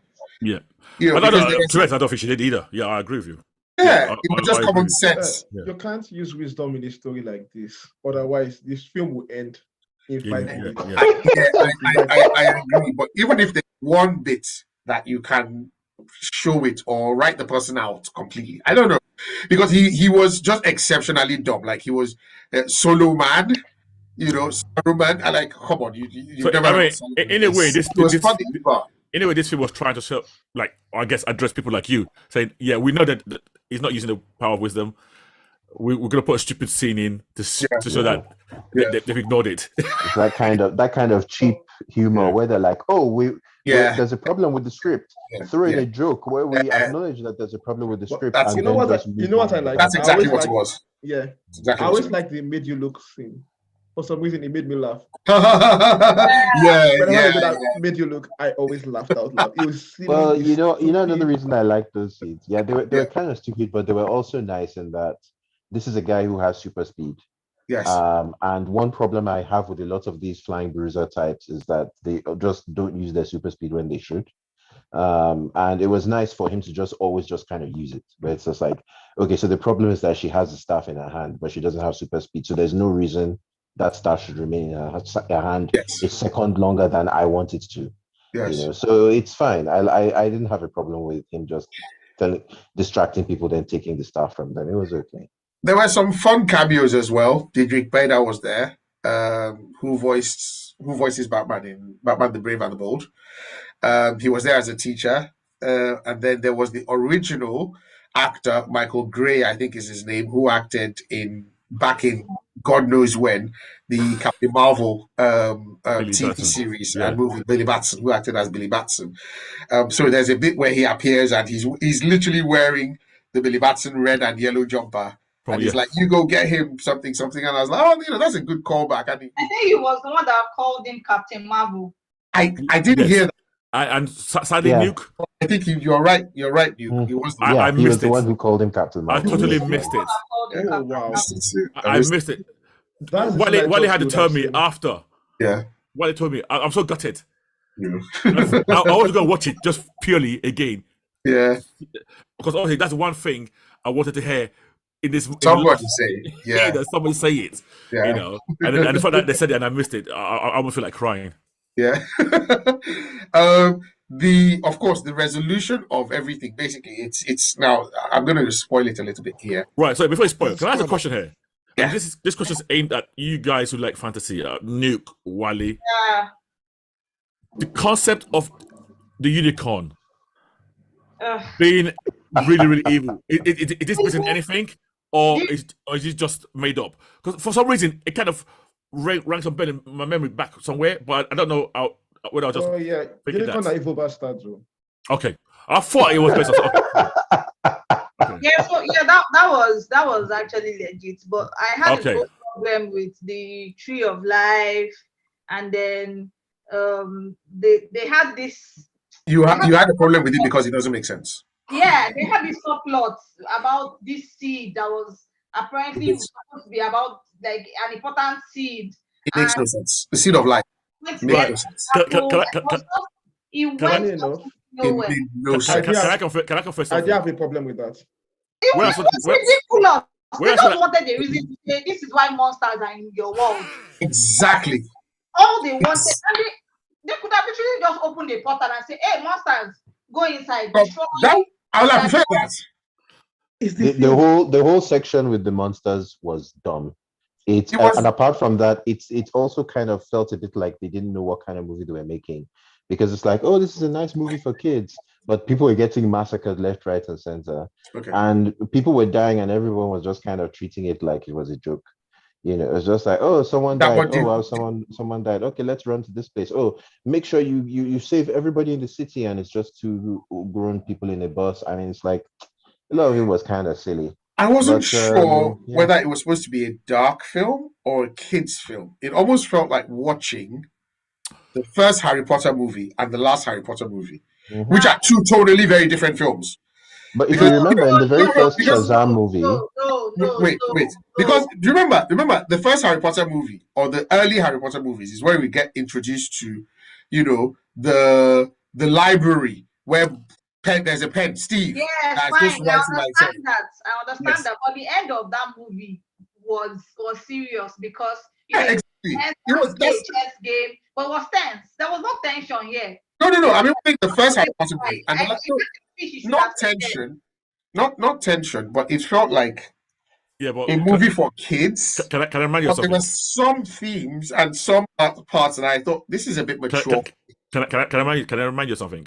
Yeah. This very same issue was in the first film. Yeah, because Yes, people were you're just right. dying. The seven They deadly were sins. killing people. Yes, Yeah, when they suddenly. came in thank and- you. Yeah, Yeah. yeah. Yeah, it's very there's a bit of dissonance there. There's a bit Yeah. interesting. I One thing remember- I'll throw out there for you, Dapo, though, is just to take you back a bit to the unicorn thing. Yeah. Funny enough, that is actually how it is. The unicorn Okay. is a wild, untamed creature, Yeah. but it has one weakness, and that weakness is that Ambrosia. it's for virgins. Yep. It has what? For virgin For maidens. virgins. Yeah. Yeah, that nobody can tame. It is ferocious and it kills anybody who approaches it. But if a true virgin approaches it, a virgin maiden, it will forget its ferocity and wildness, Okay. and laying aside all fear, it will go up to the damsel and sleep in her lap. And Wow. yeah, I almost just cracked That a is joke the that would get thing. us all That's banned. the same version of the tale. Just to be clear, that's the polite version of the tale. What it does Okay. is written is something. Okay. When he said it in the movie, I was thinking something was in my back of my mind. Actually, this is actually true. Yeah. Well, I couldn't remember it, so I thought I'd ask you guys. I think it's a product placement. The fact that plot point had to be twisted a little bit to do some product placement. I think that's what confused you. It was very heavy. Yeah. It was very, very heavy. One confusion I had, and somebody mentioned the tree of life and the apple. You know when they were talking about those bits.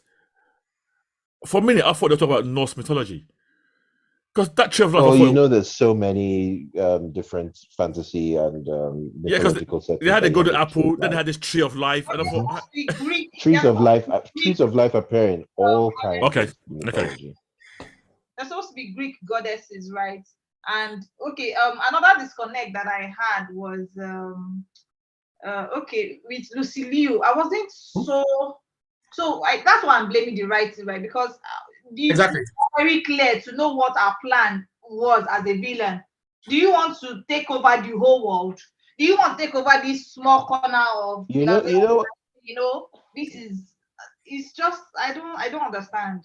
You know what, Nuke? It looks to me like those characters were not written as villains, because Helen Mirren's character clearly didn't really want to cause any wahala for anybody. Yes. Antia was just horny for a human kid that she loved. That was problematic. It absolutely was, but we could say that 6,000 years is equivalent to 18 in God years, maybe. So no, she's a pedophile. Simple as that. When did he mention it? Wait. Exactly. And so Lucy Liu's character, Calypso, she was just angry with human beings for being wicked to her daddy. So she just wanted to express her anger, that's all. Even the old Antia Freddy love story was so silly, because she came from Greek mythology, right? Where you have so many heroes that are brave and courageous, and because one small boy stood up to some small boys, so you're like, oh, they're so brave. I've never seen such bravery before. Yeah. But she touched his chest and she felt his heart, and he was a hero, and he touched her chest. No, you don't understand. I actually found it rather cute. As sickly as that. It was very she could see straight into his heart, All those other guys, Hercules, the rest of them. Are you saying that she hasn't met them before? Of course she's met them, and she's like, oh, you're really brave. And she looks into his heart and she's like, oh, but I feel like away from me, I feel like and this is coming from someone who has liberal views. I feel like it's one of those things whereby you're trying to show that someone that has crutches is strong and all of that, but it's a bit condescending, honestly, in my opinion. No. I had no issue with it. No, because she's had 6,000 years. She's tired. She's dealt with all those big muscle men. She's tired of them. She's looking for a real but this is very consistent. Sorry, go on. No, go on, please. No, that's it. That's the real hero. I was saying that this is very consistent. Like all the kids on 4chan that like this film. Kids on 4chan. Well, it's very consistent with how Freddy was in the first film. Yeah. He's a very mouthy but brave guy. Yeah. Like he was constantly being bullied and put in lockers and this thing. But tomorrow he'll still come and he'll still yap you again. And you know what annoyed me? I'm not Peter taking anything Parker. from his bravery. I'm not taking anything, like, with full respect to his bravery. I've already mentioned that was my favorite character in the movie, right? Yes. But a 6,000-year-old goddess meets a high school or middle school child. Mortal child. Yeah. Once for mentioned all of before them. we're gods. Yeah, but you mentioned gods. Yeah, These gods are falling in love with mortals all the time. Yeah, no, I don't have an issue. I don't have an issue with that. Something different. She's probably used to all these It's like proud. rich men and women going to go and find wives and husbands. Yeah, Wasn't that Zeus's forte? Somebody exactly. I think you got to look at it like she's used to all these demigods, proud, arrogant bastards, you know. Exactly. And there's this humble guy, no powers, nothing special, Exactly. but is willing to. powers, Freddy isn't special, exactly yet humble. he's willing to throw Freddy himself was into funny. danger. He doesn't have the power of Achilles. Say that He again, doesn't have Luke. any of these things. Freddy Sorry, is- Luke, you were saying. Freddy was funny, but Yeah. it wasn't humble. Especially as his Well, his character. His hero character was actually a dick. Let's Wait. say Wait. But she didn't fall. I'm using love loosely. She didn't fall in love with Freddie Freeman, the hero, Captain Marvel Jr. She fell in Yeah. love with the kid. Yeah. And he made her laugh. Yes. yes. And you make a Yeah, woman laugh, that point. make him yeah. laugh, make him breakfast. Yeah. So Say it's funny. Don't say it's funny. Don't say, Okay, oh, it's because you're so Okay.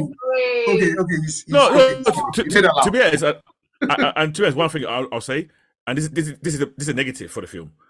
Freddie Freeman, I think, is brave, and by comparison to Billy, it makes Billy looks way more unworthy of the power of Shazam Yeah. than Yes, Freddie you're is. right. And that kind of annoyed me internally. Yeah. However, Dapo, at the end of the day, Mhm. Billy did make the ultimate sacrifice.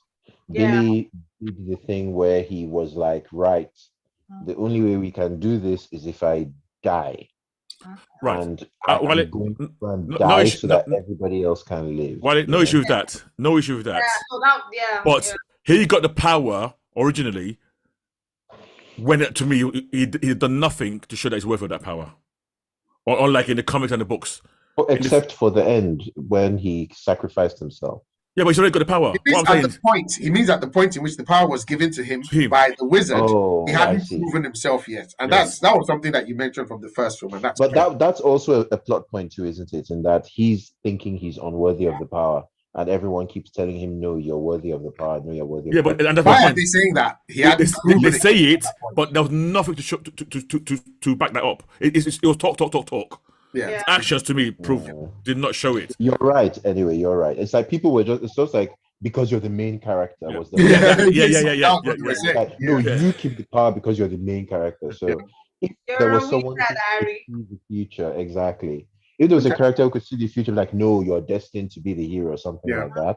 Yeah. That would make sense. But they all had no reason to believe he would be that sort of person at the end.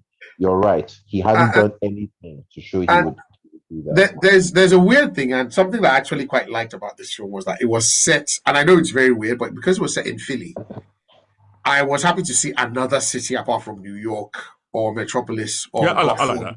Yeah. And it was like a real city that, they were making references to, I know the it's like 76ers. Philadelphia. I know. Yeah. It's always sunny people. It's exactly. There were some landmarks that you could pick, and I was like, okay, yeah, I liked that it was set in Philly, something different. Now that we're in spoilers, I love the bridge scene. I loved the bridge scene. I think that's my favorite scene. The action scene in Bridge. I actually absolutely loved it. I think it was my favorite point.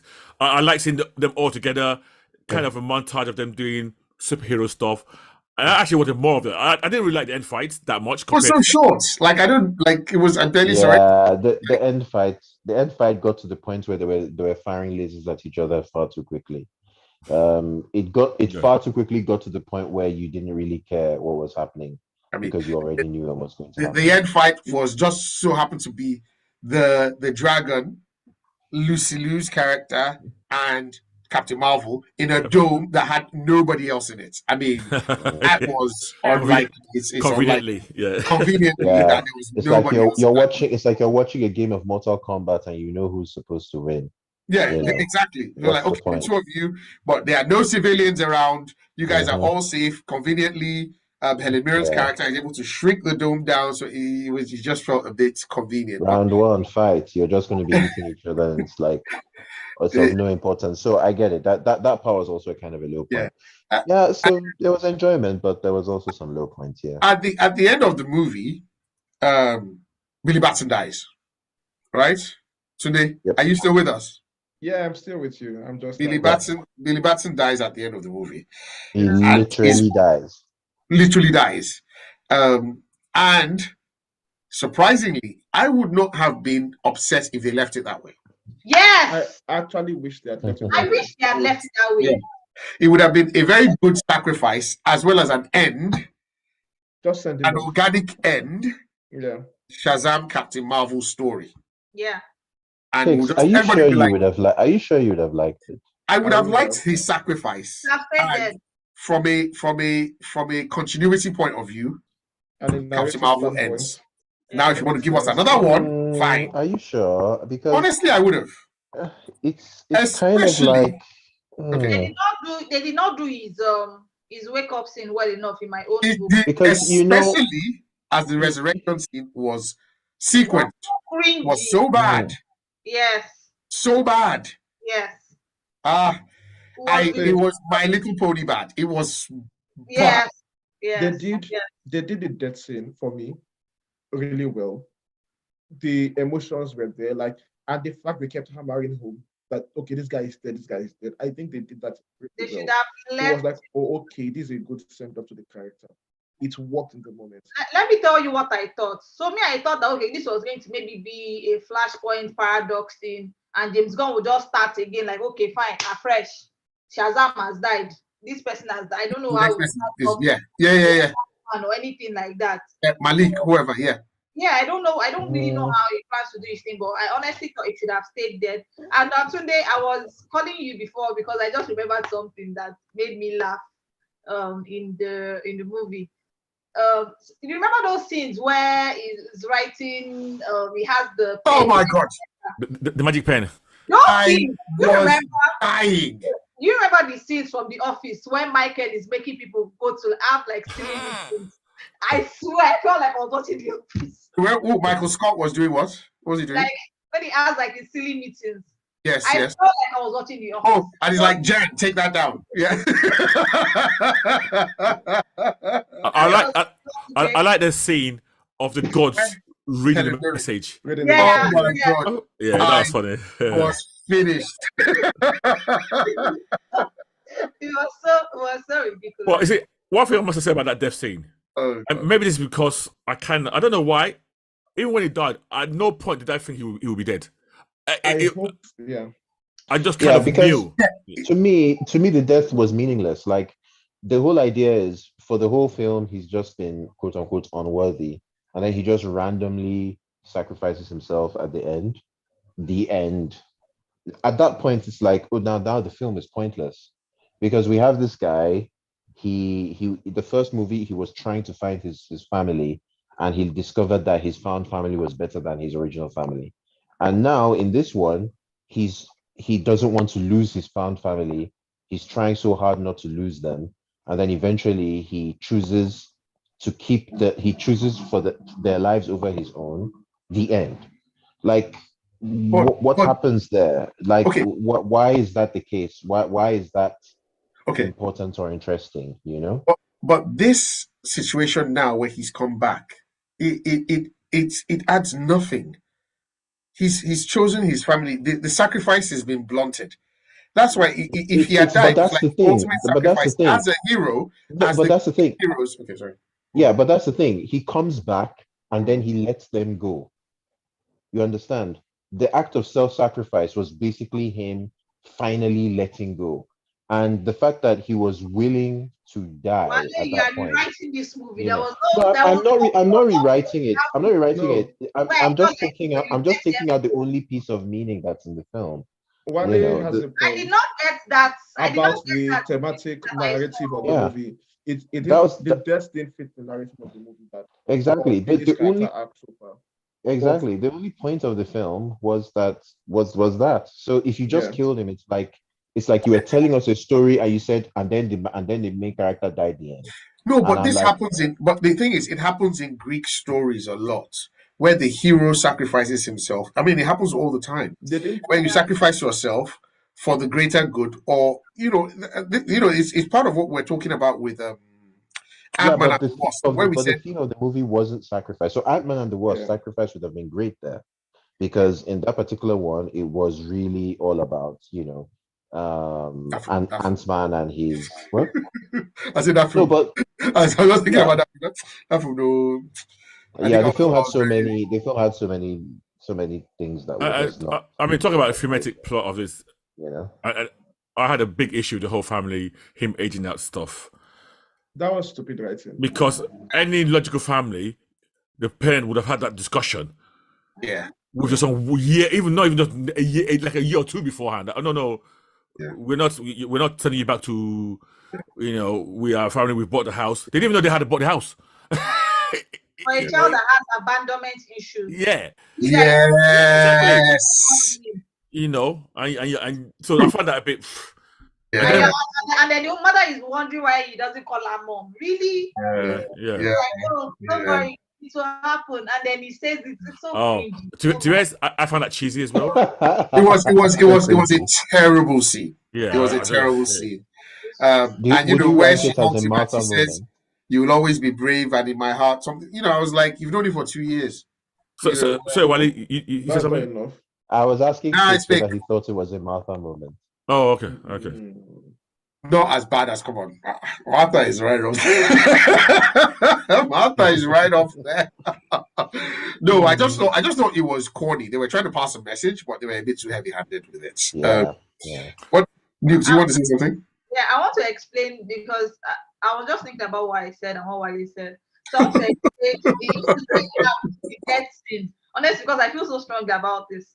Okay. So I will allude to what you said that yes, the death scene was not particularly, I don't think it was needed as well. However, since they had put it in, I feel like in terms of cringy level of cringiness, the death scene was probably here, the resurrection scene was like here. Was too much. Since they had put it in, right, they could have, like Deadpool 2, when Deadpool died.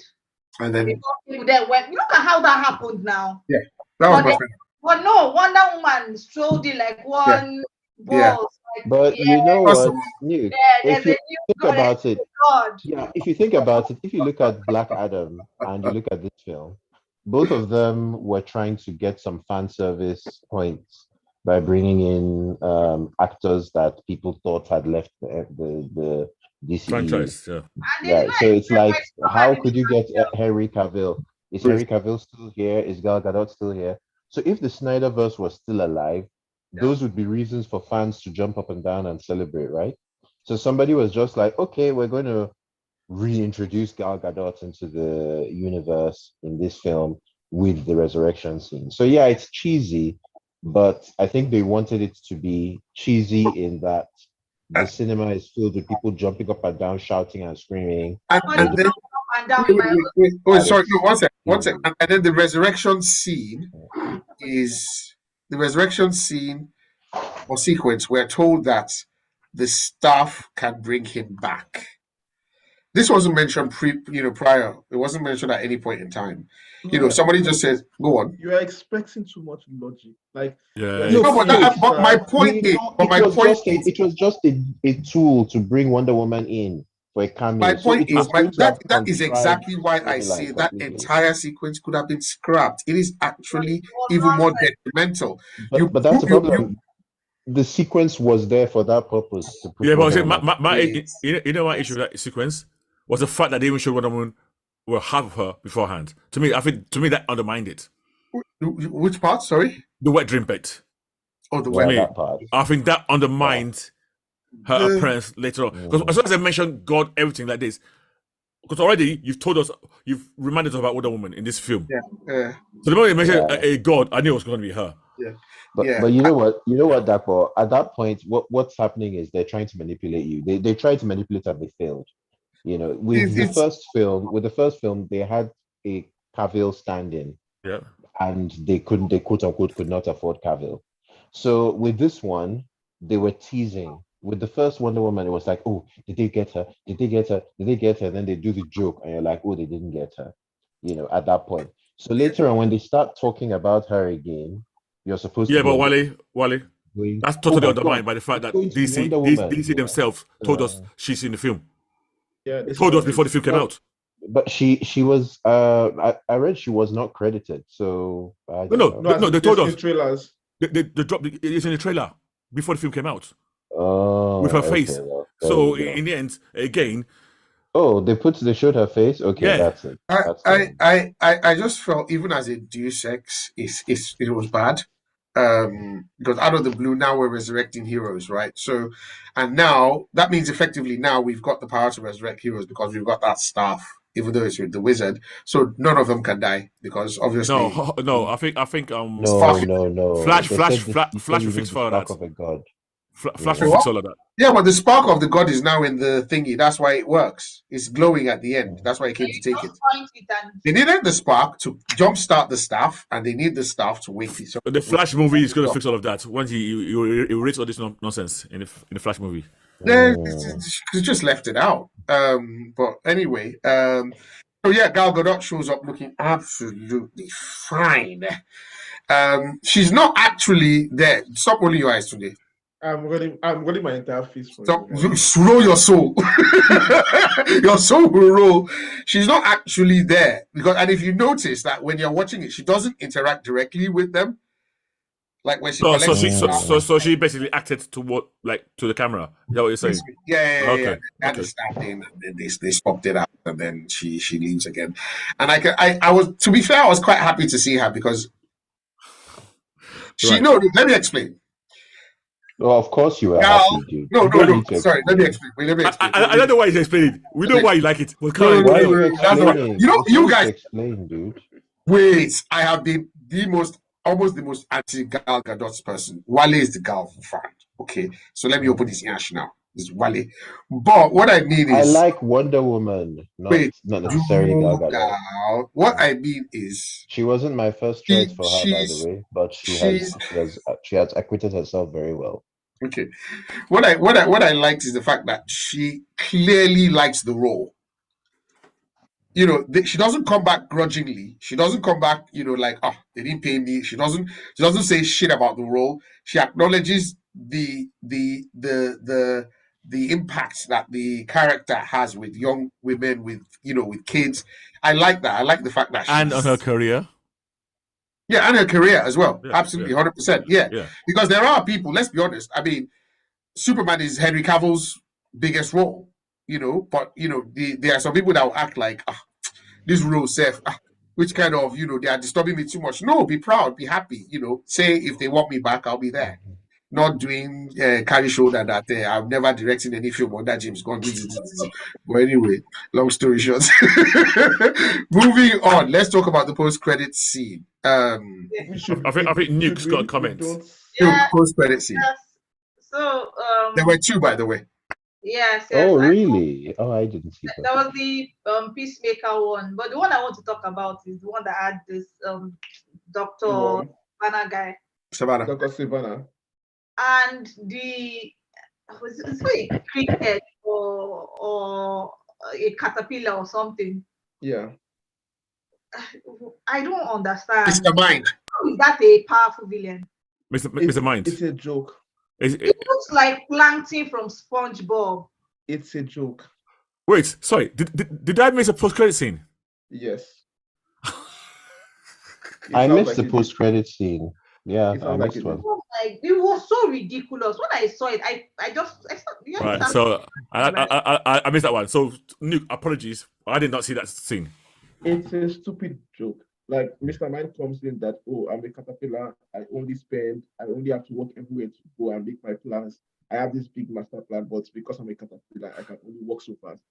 And then right before it tells Sylvana his plan, say, oh, I need to go and fix this thing first, and I'll come back and tell you my plan. That's the post-credit scene. Oh, okay. It's a stupid joke. And yeah. But wasn't Mr. Man in the first film as well? He was in the first film as well, wasn't he? We saw him. He was. Yeah, he was. Yeah. He was. Yeah, he was there as well.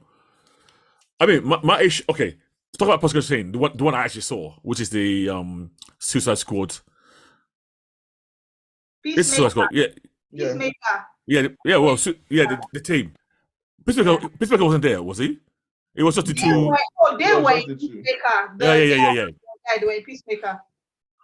I did not like that scene, the reason why I didn't like that scene, I had to go. I had to think about it afterwards, and I just realized, and then it clicked to me why. Those two franchises don't mix in my mind.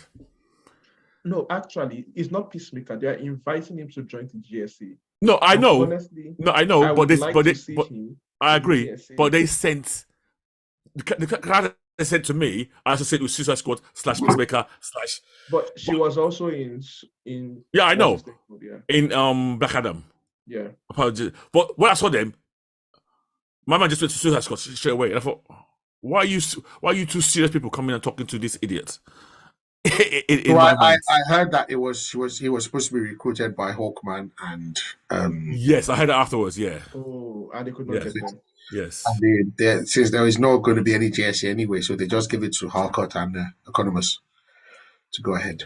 So and I quite like Harcourt and Hawkman and Dr. Fate, or Hawkman and one of those other. Yeah, which would tie in with the JSA that I know. Yeah, that's fine. Yeah. I would actually want to watch a GSA movie with them. Bye, Nuke. Thank you for joining us.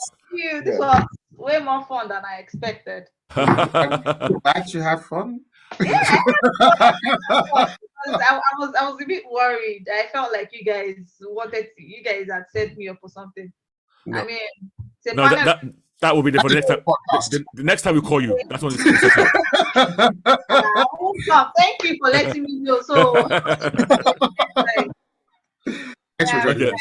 Thank you a lot, Nukes. Cheers. Yeah. Sayonara. Yeah, so I to be honest, we could have done without the post-credit scenes. I would have left them out. I think they're becoming less of a less of a treat. I could have done without the entire movie. I enjoyed the movie. I gave it a 3.2. I don't think they're a treat anymore. I think they're now becoming cliche, especially in a universe that you've acknowledged is dead. Universe is dead, so why do you have post-credit scenes? It was just like a time waster. Yeah. In the beginning, the only point of a post-credit scene was to set up Avengers. Yeah. Now post-credit scenes are done. Fucking Morbius has a post-credit scene. I mean, Jesus Christ. I remember that one actually. It's just kind of there as a sort of. It's cheesy. It's corny. It's a cliche. We need to face I think there should be a movie that just takes him out. It doesn't, there's nothing. Go home. That's fine. All right, guys. If we don't have anything else, we got anything else, guys? Nope. Nope. I think that's it. Fantastic. Listen, let me check the comments. Everyone in the comment section, everyone who dialed in, everyone who listened, everyone who watched, thank you so much for your time. Remember, Naija's Geeking Out, episode 124. What's making you laugh? Instagram, Facebook, Twitter. For us telling that it's past Nuke's spare time. That's why she had to leave. Yeah, she's already got classes in the morning or something. Anyway, so next week, what have we got next week? So next week, I don't know about you guys, but I please. Oh, right. 1 second, please. Why are you watching Gotham Knights? Excuse me. Some of us take our duty seriously for this podcast. Good night, guys. Sayonara, everybody. Hey, Wale. Bye. Sayonara. I've watched Superman Lewis. I've watched Gotham Knights. I've actually binged season 3 of Starlight Saga as well, in case anybody wants my view on that. I swear. I don't know why you guys are shaking your head. True. Don't you want to understand what's going on in these shows? Gotham Knights, bro. Yes. No, I don't. What have I told you? What have I told you is the best thing ever? I wouldn't still watch it. You're telling me that if I go into that room where they are slapping people, it's the best feeling I will experience ever. At least if I will go.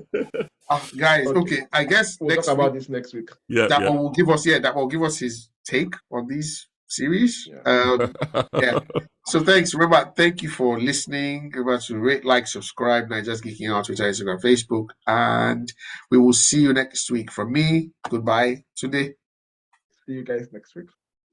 And from me, it's a goodbye. Have a good night. Thanks for being with us, and especially you guys on the live stream. We love you all. Thank you very much. See you later. Bye.